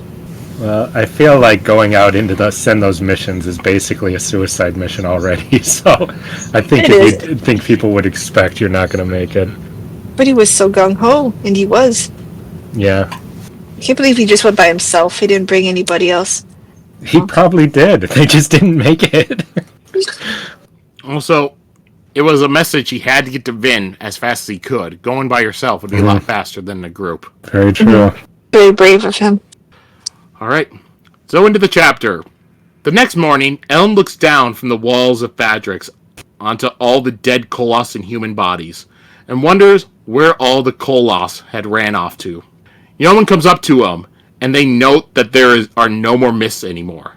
It is also hotter than it should be. Elend feels like something is wrong. Elend tells Yeoman to bring the people into the caverns, and Yeoman says that he was wrong about Elend. Elend is a good man. And Yeoman gives Elend the ATM bead hanging on his head and says that this is his last one. He was not a Mistborn, but a seer, which is an ATM misting. I think that's gross. What? Why is that gross? Like a bead that's hanging on your forehead and has been there for who knows how long. And he has to eat it. It's just gross. It's not like it was in his ass. What the hell? Yeah, but if you imagine what it looks like, you're picking like a zit on your forehead and you get a little bead. I'm sure that Yeoman is a very cleanly man. Sheta, we've seen Vin drink out of a vial that was inside Tensoon's skin. Yeah. No, all of this is gross. But eating metals, doing all that stuff is really... It's. I always thought it was gross. Another man's forehead bead is just... I've never thought I would never think any of that. I don't like it. Mm. All right, so moving on from that, let's go back to the important stuff. So, the Lord Ruler knew about, this power, but worked hard to guard it. ATM was too valuable to test in people anyways. So Elend takes the bead, gives some instructions to Ham, and then leaves and streaks across the landscape. And this goes back into the Final Empire when the two of you, I think also with Nick, were talking about whether somebody could be a misting for only ATM. Oh, yeah.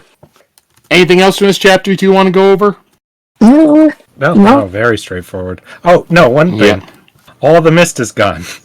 When they said Vin took all the mist, I don't know that I took that literally until they wake up the next day and they're just like, where's all the mist? That's fucking crazy to me. That explains why she was so goddamn powerful in that fight, Yeah. What does that remind me of? Oh, no. That's a big idea. Yeah. Yeah, and also, since there is no mist, like you said, it's now hotter because you don't have that protective mist anymore. Mm-hmm. Is everyone very pale in this world, I wonder? Because they don't get any sun? And now they just burn because... Well, we don't know because humans There's no sun, right? There's a sun. Yeah, they say normally it's hotter during the day, but it was hotter than it would normally be. I see, yeah. Yeah, and we do have a sun because since there's all the ash in the air, the sun looks red. Okay, I see. That's what it was. It's a red sun. Yeah. Well, the sun's not red. It just looks red. It's not a It's red like sun. whenever... Like, you've seen, like... You were so excited images. for Superman, Sheta. It was. Like, if you've seen images from, like, wildfires and stuff with all the ash in the air, it makes the sun look red from those as well. Yes. All right. So, let's go on to the last chapter for this week. Chapter 75. Each hemalurgic spike driven through a person's body gave ruins some small ability to influence them. This was mitigated, however, by the mental fortitude of the one being controlled. In most cases, depending on the size of the spike and the length of time it had been worn, a single spike gave ruin only minimal powers over a person. He could appear to them and could warp their thoughts slightly, making them overlook certain oddities. For instance, their compulsion for keeping and wearing a simple earring. Mm-hmm. Again, thanks, pal. Could have told us that chapters ago. I mean, I wouldn't want them to, but... Yeah, just... Like, wait, what do you mean compulsion? Oh my god. Alright, so we begin and we're with Sazed. Sazed thinks about what he learned about the Terrace religion, and that it is like other religions. It doesn't have the undeniability that he was looking for. He thinks about all the religions and why people believe them. People believed because they were able to find miracles in everyday events. Thinks about how Spook had said that faith was about having trust. Sazed had been looking for something to force him to have faith, but believers would tell him that he already had faith. When he had been ready to give up, he had heard Tensoon's voice. Sazed thinks about how he wants to believe. He sought help, and something answered. And Sazed smiles as he regains faith. That sounds like it was written by somebody who had a spiritual crisis in their life and then wanted to write an entire book about it. Because that is quite a realistic answer to this problem. Because I always thought it would be such a jip if he's like, oh, God does exist. I guess I'll believe. Because that's not useful to us in the real world. So I really like how that was resolved. Yep. I feel like that's how every religious crisis is resolved, though. Mm-hmm. It's just the same answer. I think he asked for help and he saw an answer is really interesting. Not he received an answer, but yeah. He saw something that could be interpreted as an answer to his prayer, to his, Yeah. Yeah. So you do it. You choose to see that stuff. Mm-hmm. If you want to. It's like with horoscopes for me. Not to diminish an entire religion, but you don't believe in horoscopes. You're diminishing horoscopes? No, a religion. To be like, yes, I believe in my horoscope. I would say there's people who believe in horoscopes. Well, yeah, astrology stuff, definitely there are people who are into that. Alright, so Sazed heads to the Trust Warren to speak with the Firsts again. This time he's going to talk to them about the first contract. As he arrives, the Gondra are gathered and some of them are worried. The mists outside are gone. But Kanpar says it's simply because it had been raining, and that a lot of times makes the mist go away for a little bit. Man, I hate Kanpar.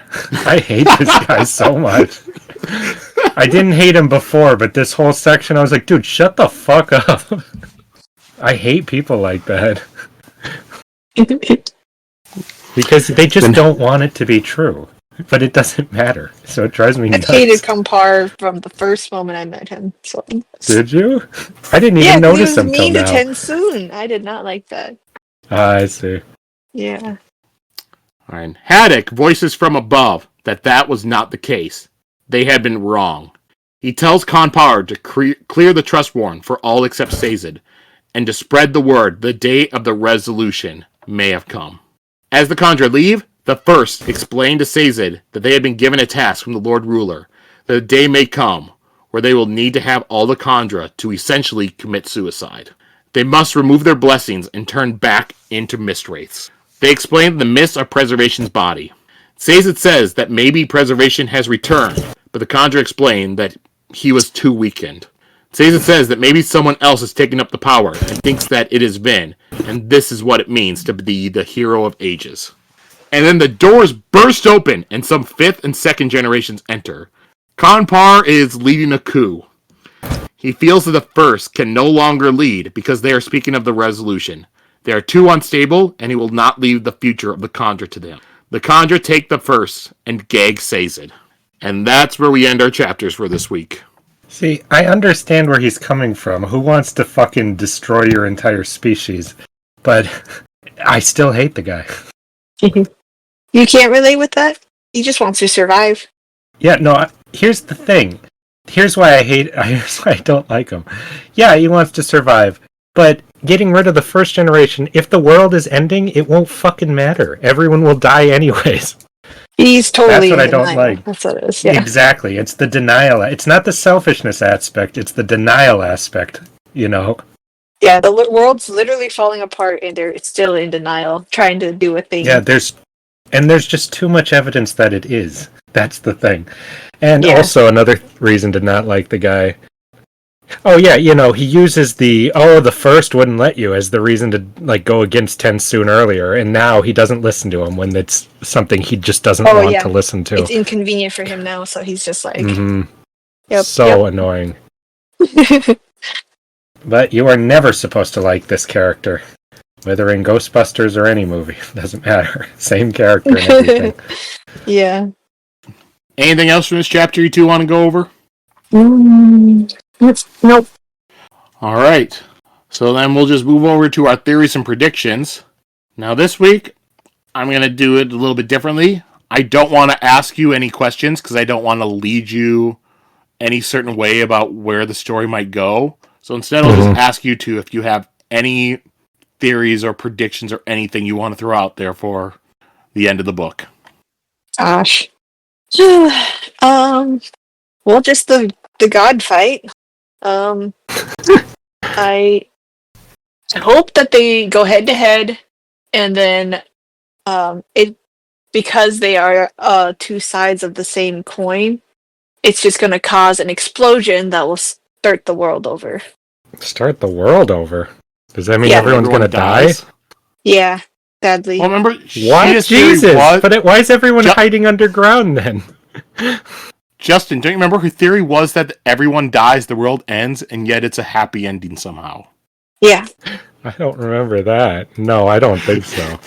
I mean, you can do that. It can be a... Okay, Sheta, in this... You can do that, but how would that work in this story? Well, I because guess to do that, it has to be like a sacrifice. I think it will be like this. Vin will be the new god for this new world, and then Elend will be the new ruin, and they will have to live and not be so everyone together. Everyone doesn't die then. Well, I guess this just life all their that we friends have die. is not. Yeah, it's not going to be this. You know what? They might even do a thing like the Lord Ruler, where their friends get to be the new Khandra and stuff like that. Like, oh no! So they're gonna turn into the Lord Ruler for real? Yeah. Well, oh no! There's no good version. Yeah, because I thought that part was very interesting when Sazed is talking to the first, and he's like, they're talking about the god like he's their friend. Well, they knew him and stuff, you know? Mm-hmm. And Yeah, that was interesting. they didn't revere the religion as much as the younger generation did. And then he's like, well, yeah, I'm part of that for Kelsier's religion, you know? Like, yeah. That, and then them saying in our time and stuff does make me believe we will see the future at some point where Kelsier is a religious figure like that, and Vin is too, and all that stuff. Mhm. I just don't think that the world's going to end and everyone's going to die. So who's writing this then, Shita? I already told you don't want to hear it. Oh, okay. Oh no, that's only my second prediction. I just I think if something were to go on, I don't know why it would end at 3 books. That's all.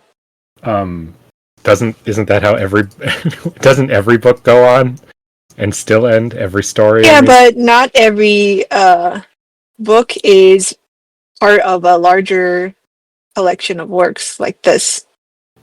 Yeah, we So I'm don't being know a little how that's going to be. Little I meta. know. Yeah, a little meta about it. I don't know. That's just what I would do, you know, if You'd I was kill everybody? I don't think you'd be a popular in a good author. way. In a good way. I'm starting to think everyone's going underground, right? And I was always thinking that was just to, protect them from the surface being scorched or whatever, from all the mist being gone and stuff, which it could be. Probably is.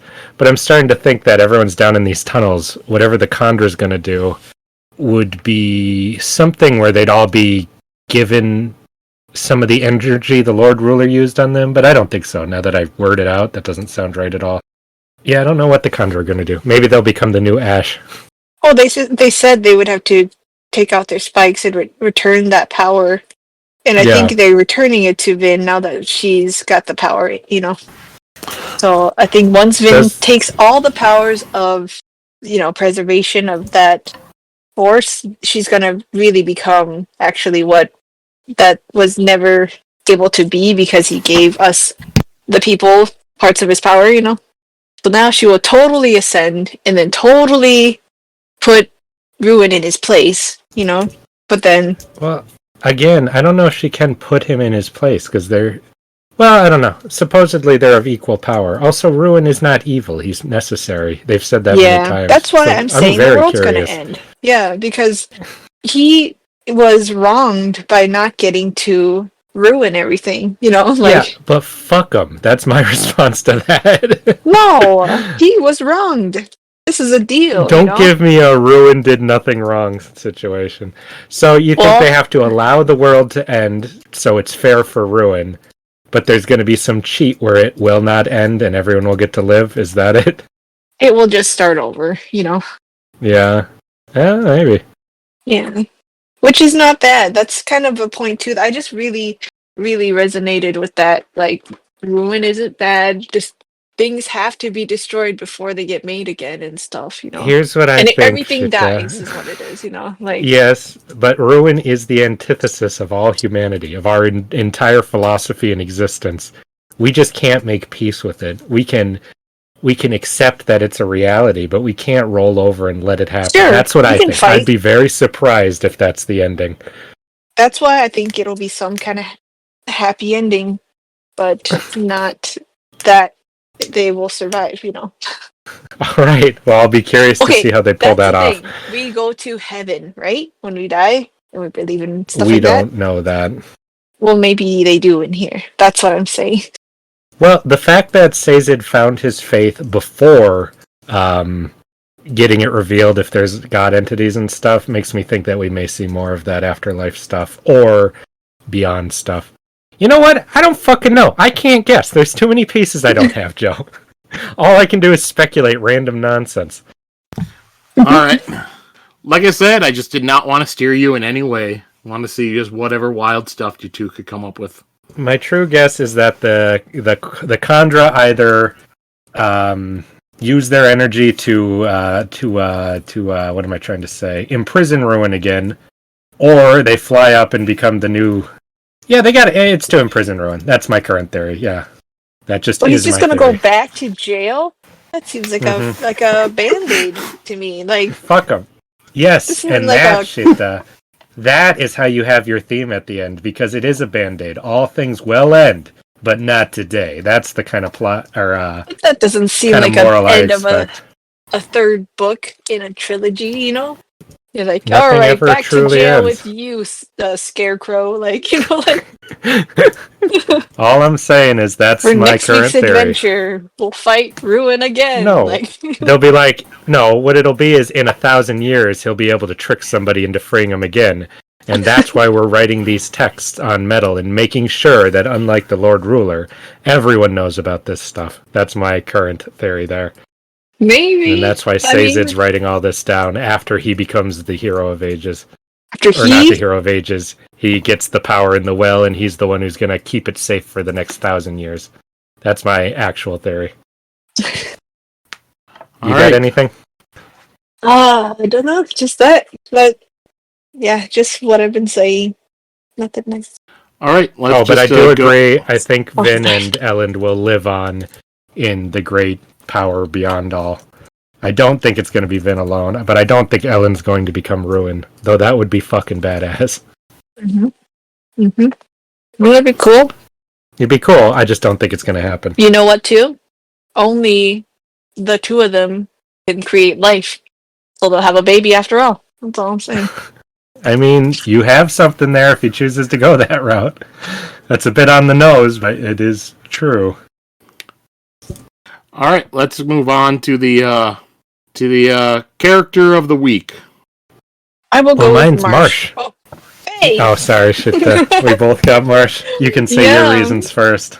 Marsh for suffering all this time, for doing what he planned to do, showing such force of will, and not squandering his life or his position to make a difference and stuff. 100% agree for his just sheer badassery of being able to capitalize on that moment quickly and think while all that shit was happening. Mm-hmm. And yes, actually executing his plan, which it seemed very, very unlikely to be able to do. And when he thought he's about to die, for just being like, I did it. Good job, me. Well, I was torn between Marsh and Vin, but since both of you picked Marsh, I guess I'll go with Vin. Just the 2 chapters of just the fight were badass enough to put her up there. All right, now let's go to the quote of the week. Well, mine will just be Marsh's last minutes, just like my favorite reason why he's my favorite character. Alright. He laughed gleefully, fully in the throes of a blood frenzy, barely controlled as he broke Vin's body. No! Marsh awakened. Though his hands still moved as ordered, his mind rebelled. He took in the ash, the rain, the blood, and the soot, and it disgusted him. Vin lay nearly dead. Kelsier treated her like a daughter, he thought, as he broke her fingers one at a time. She was screaming. The daughter he never had with Mare. I've given up, exactly as I did with the rebellion. It was the great shame of his life, giving up leadership of the Ska Rebellion only 1 year before it, with Kelsier at its head, at last overthrew the final empire. Marsh had been its leader, but he had lost hope mere months before the victory. No, he thought as he broke the fingers on her other hand. Not again. No more giving up. I just didn't think, or I just liked his, I was really happy that his character arc got to have an ending where he was happy and didn't give up and fought really hard, and that all that helped him be strong enough to fight through it and make a big difference. Yeah, big difference. Mm-hmm. Yeah, I Yeah. like that too. I always enjoy seeing mental battles, how they're worked out and stuff. How he thought of Vin, thought of his brother, thought of Mare, and all the way back to the Ska Rebellion, how much he cared about all that stuff. Like, I really like seeing the train of thought when people are having mental battles with themselves or with something, because it's just very interesting. Especially in a book where you can really, really explore it, right? Oh, only in a book. So, yeah. I think Movies try sometimes. yeah, but they never get it like in a book. It's just you just get to see so much, and you get to be in the whole journey and stuff. I always enjoy it. Like you guys said before, it's like all book, like at the beginning, like one of its earliest chapters, it's like, you know what? I'll wait, I'll plan, and I will act just at a certain moment. And so we've just been waiting all book for him to eventually act, so we knew it was going to come at some point. Mm-hmm. And that he knew the right point to do that. I thought he was going to do it when we last saw him, but that would have been really jumping the gun. Yeah, I think we take that for granted a lot in things. Like picking the right moment to make your move is very important. Yeah. I also like the theme that he represents a lot here that's been throughout this whole book of not giving up hope, because when you give up to hope, is when you give in to, ruin, basically, to be all on the nose. Yes. Mm-hmm. But he represents that very much the most, I'd say. Because damn, would it be easy to give up hope if you're Marsh. Yeah. All right, my quote is not quite as epic, but that works with how it is. It's Sazed thinking about the choice he made. I sought help, Sazed thought, and something answered. And he thinks Breeze was right. I was not meant to be an atheist. The thought seemed too flippant for what had just happened to him.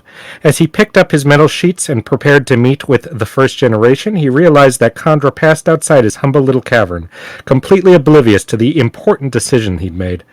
That was how things often went. Some important decisions were made in public, on a battlefield, or in a conference room, but others happened quietly, unseen by others. That didn't make the decision any less important to Sazed.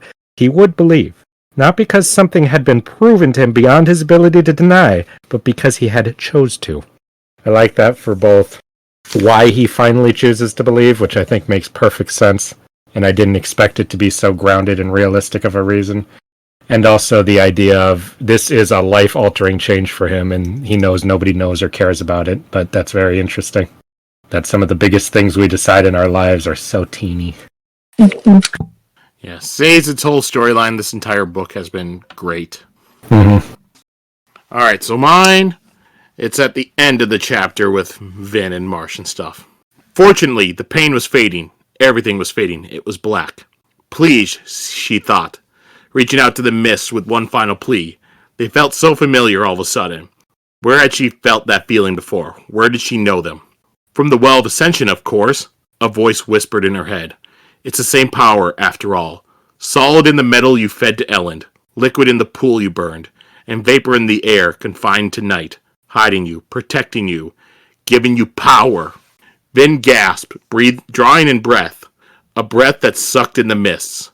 She felt suddenly warm, the mist surging within her, lending her strength. Her entire body burned like metal, and the pain disappeared in a flash. Marsh swung his axe for her head, spraying water, and she caught his arm. I like that whole thing where first it's just cool seeing her get all the power and stuff. The final shot of Marsh swinging the axe and her just catching his arm is badass. Plus, it also goes with the last, 2 books, because the first book, she loved the mist, it was all around her, and then throughout Well of Ascension, especially in this one, she felt like the mists were her enemy and against her and everything. And that was also because the longer she wore the earring, since the earring was hemalurgic spike, the mists were pulling away from her instead of going towards her like it used to. So she kept feeling like it's... And even, you have some quotes that go along with Kelsier, where when he brought her out that first night, he was telling her that the mists, they hide her, protect her. And that's what she heard there in her mind, the mists hiding her, protecting her. So it's, once again, going back to early Final Empire and stuff. All right. So then let's go into a couple of comments and stuff we've gotten from people. First was one that was posted a couple weeks ago that I did not read then, but I will read now. So this one's from Blue Shark 85. My favorite piece of useless Mistborn trivia. The circle and dot in the steel plate in the Fadric's cache is a complex mathematical puzzle that, when solved, gives a map pointing to the pits of Hathsin. This is completely lost on Vin because she isn't very good with math, but if given time, Elend might have been able to figure it out. That's interesting. And that's why we shouldn't have given up faith in the Lord Ruler, right, Sheta? He will Still the deliver us Lord from Ruler. our sin. Yeah. No. Or he is. No, that's really cool. I'd actually forgotten about that completely. So this is for our Hero of Ages, chapters 52 through 58. So another one from Reader Warrior. It's not a movie, but the show Travelers is just about the best sci-fi I have ever watched. I don't know that one. Oh, I've heard of that. Are we counting Transformers 1 as a Michael Bay movie? Yes. Unfortunately. Was that for least hated Michael Bay movie? Well, we were gonna say favorite Michael Bay, but we did not actually answer it. I see. All right, and D&D classes? Nah, let's talk Cosmere RPG instead. Ooh, I'd love to play that. I know there is a Mistborn RPG game, and I believe that there's a new more Cosmere general one coming out that will have more expansions with the different books and stuff. I'm looking it up. It looks like Travelers is kind of like Quantum Leap, where people go back in time into other people's bodies to prevent a horrible future. Yeah, that's one that's on my list. Quantum Leap's probably one of my favorite shows. As long as you get rid of the last 30 seconds of the show, the last episode. 30 seconds? Oh god, the last line and there's bad. And they don't even spell the main character's name right. Yeah. No. The name is what it is. They misspell Sam Beckett in the end because it wasn't meant to be a series finale. I see. So they quickly threw a black thing up with some text on there, and they spell Sam Beckett wrong. Okay. All right, and so back to this. So, yes, Welland, the secret cousin of Elend, who is, of course, the secret long-lost twin of Elend. Oh, and I almost forgot Wallen, the Scob miner Kelsier saved from the pits before destroying him. Somehow he fits into this, too. Those are real? I'm not convinced. They're all just connecting a bunch of, very small characters from the books. The pact cannot be described in human terms. The author then proceeds to explain it in human terms. Yeah, that always sounded like it was kind of bullshit. Anytime some alien creature says I can't describe it in human terms, I'm always like, humans are pretty smart, pal. Give it a try. People that could exist and change, huh? One of my favorite things about these two gods is that it's not creation and destruction, like so many dual-link mythologies. Instead, it's through working together that they can create something. Mm-hmm. It's true. Elend has a literal deus ex machina. Preservation killed King Elend so that Emperor Venture, Mistborn, could live. Mm-hmm. He did have a rebirth, too. The author's account of Preservation's last moments is one of the most heartbreaking. I love it. So Preservation lives on in the souls of men, from what I understand of Justin's thoughts. That's my thought. I don't know another way to interpret what they keep saying. Don't rule out the idea that someone could be simply referring to themselves by a name they no longer go by. I don't know what that's in relation to. And it's because of your the epigraphs. You've been ruling out people. It's like, well, they wouldn't talk about this person in the third person. No. Don't give me any of that bullshit. I hate that kind of shit. That's like when there's who is Red Hulk? Well, it's not General Ross. He's standing right there. Oh, that was a robot. I fucking hate those kind of twists. I think the proper term is life model decoy. It actually, that was correct. It was a life model decoy. Still fucking bullshit. Still a robot. Yeah, still a robot. Spook removing his blindfold would probably be one of the best scenes to see on screen.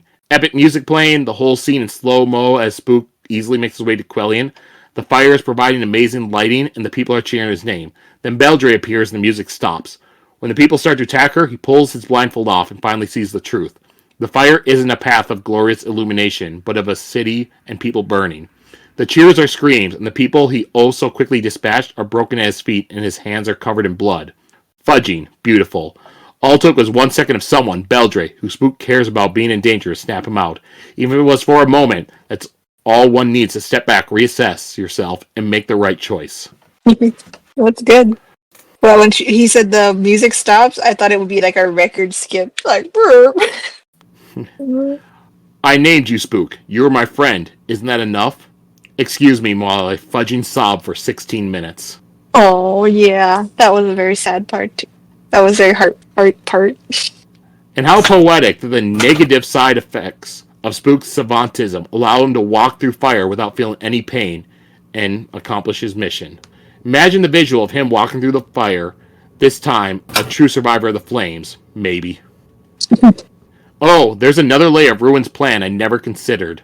He made it so Spook was sent with most of the crew's allomantic and only ferrochemical members. If Spook went full Ruin, he would have taken Quellian's spike, making him a seeker.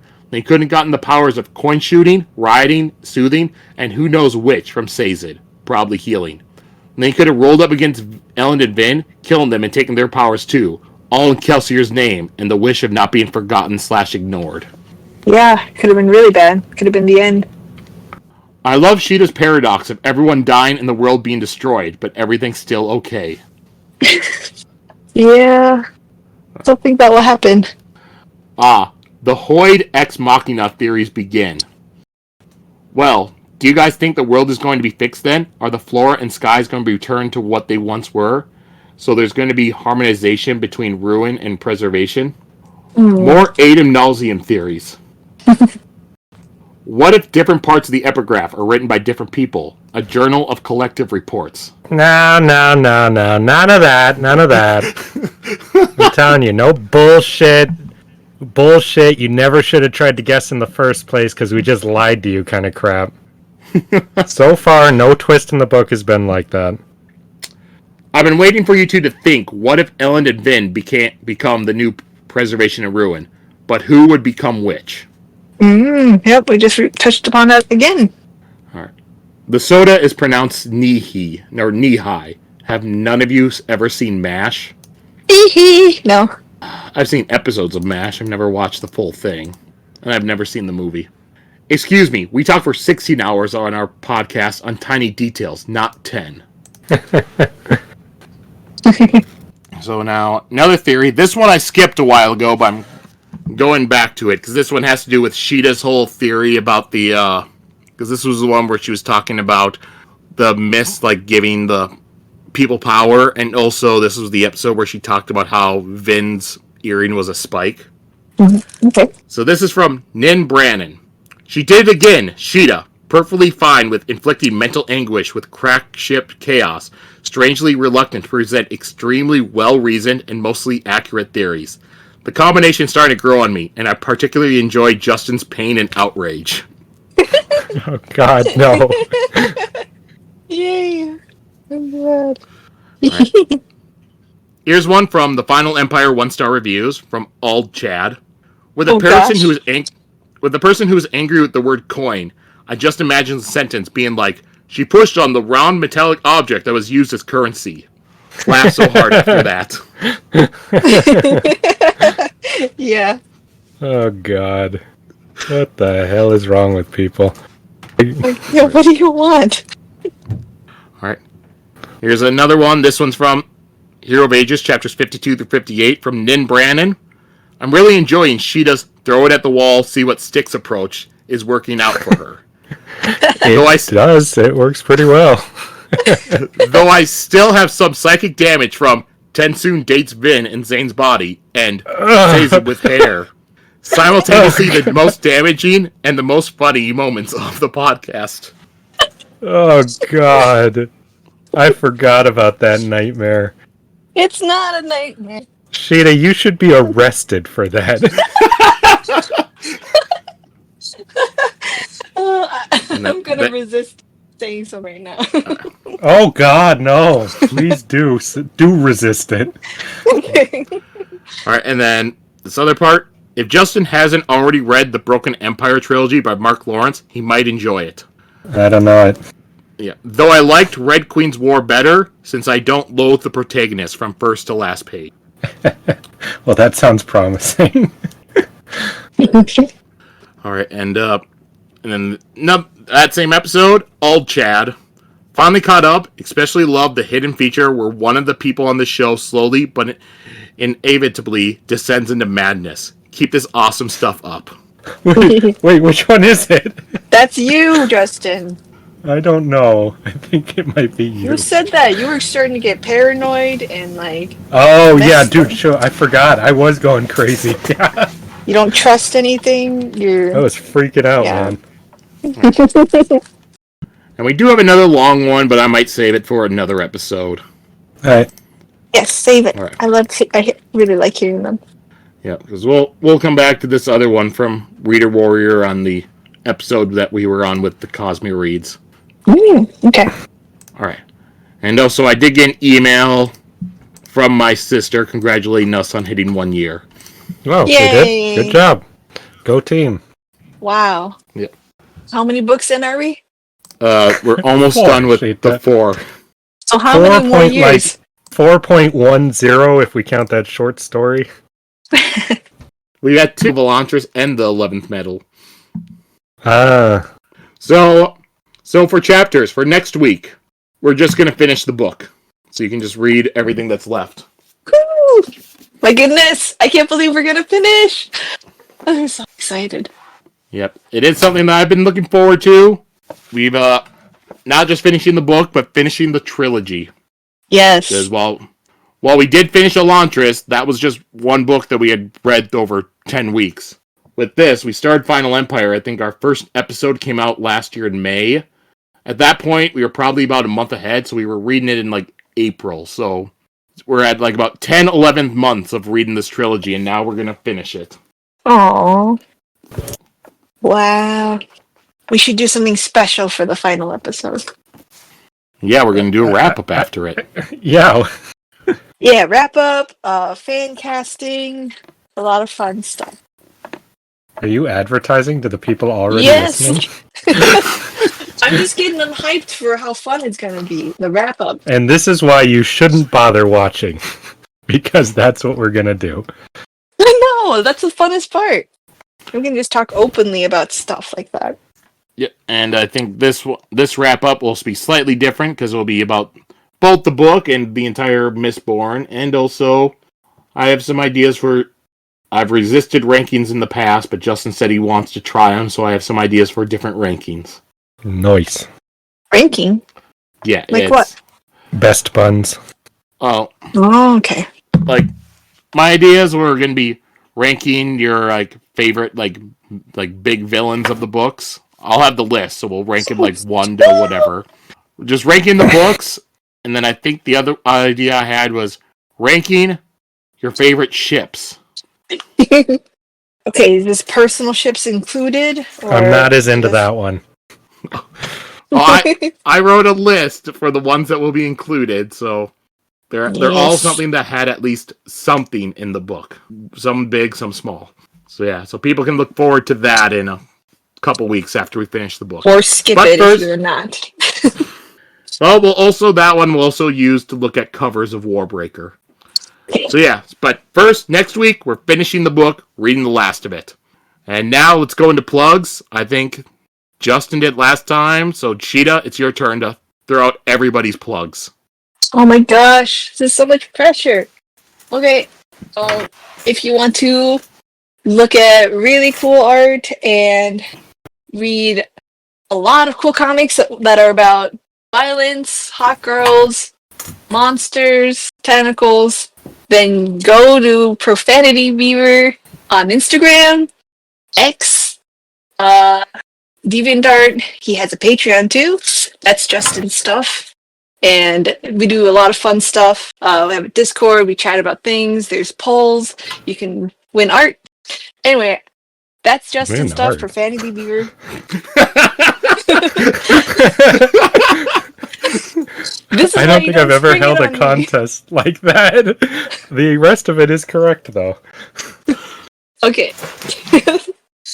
For me, I have my Instagram, Sheta_low for my art, and then Mermaid Machete on Instagram for my cosplays and fashion stuff. Then, if you want to write something to our podcast, you can go to Cosmere Chronicles on all your podcast listening stuff, or you can email us at cosmerechronicles at what? Gmail. No, it's you, Sheta. Gmail. At Gmail. That's all we have. If you want to give some spoilery stuff, you can write it to Joe, and he will block it from us until it becomes relevant. Oh, I wanted to say X, our most ancient letter. Like, you can It's also key, go. most ancient letter. Oh yeah, key, our most ancient letter. We're A also on most that. ancient letter. See, Sheta, this is why you need to play more Kingdom Hearts. Yeah, this is why. Okay, that's all we have for this week. And next week we'll be finishing up the book. Didn't you forget So- somebody? What? Who? Did you do yourself? I did do myself. It was Right like after 2 you. seconds, though. The other one was Yeah, so that's all long. I got. I guess. The more exciting parts. Mm-hmm. Yeah. Anyway, yeah, we'll be finishing the book again. Yep. So 36 through to the end, or 76 through to the end of the book. Very exciting. Okay. See ya. Bye-bye. Yep. Oh, I guess Eat you're at White saying bye Castle. for everyone, too? Yeah, Well, Sheta took my bye, so I'm all good.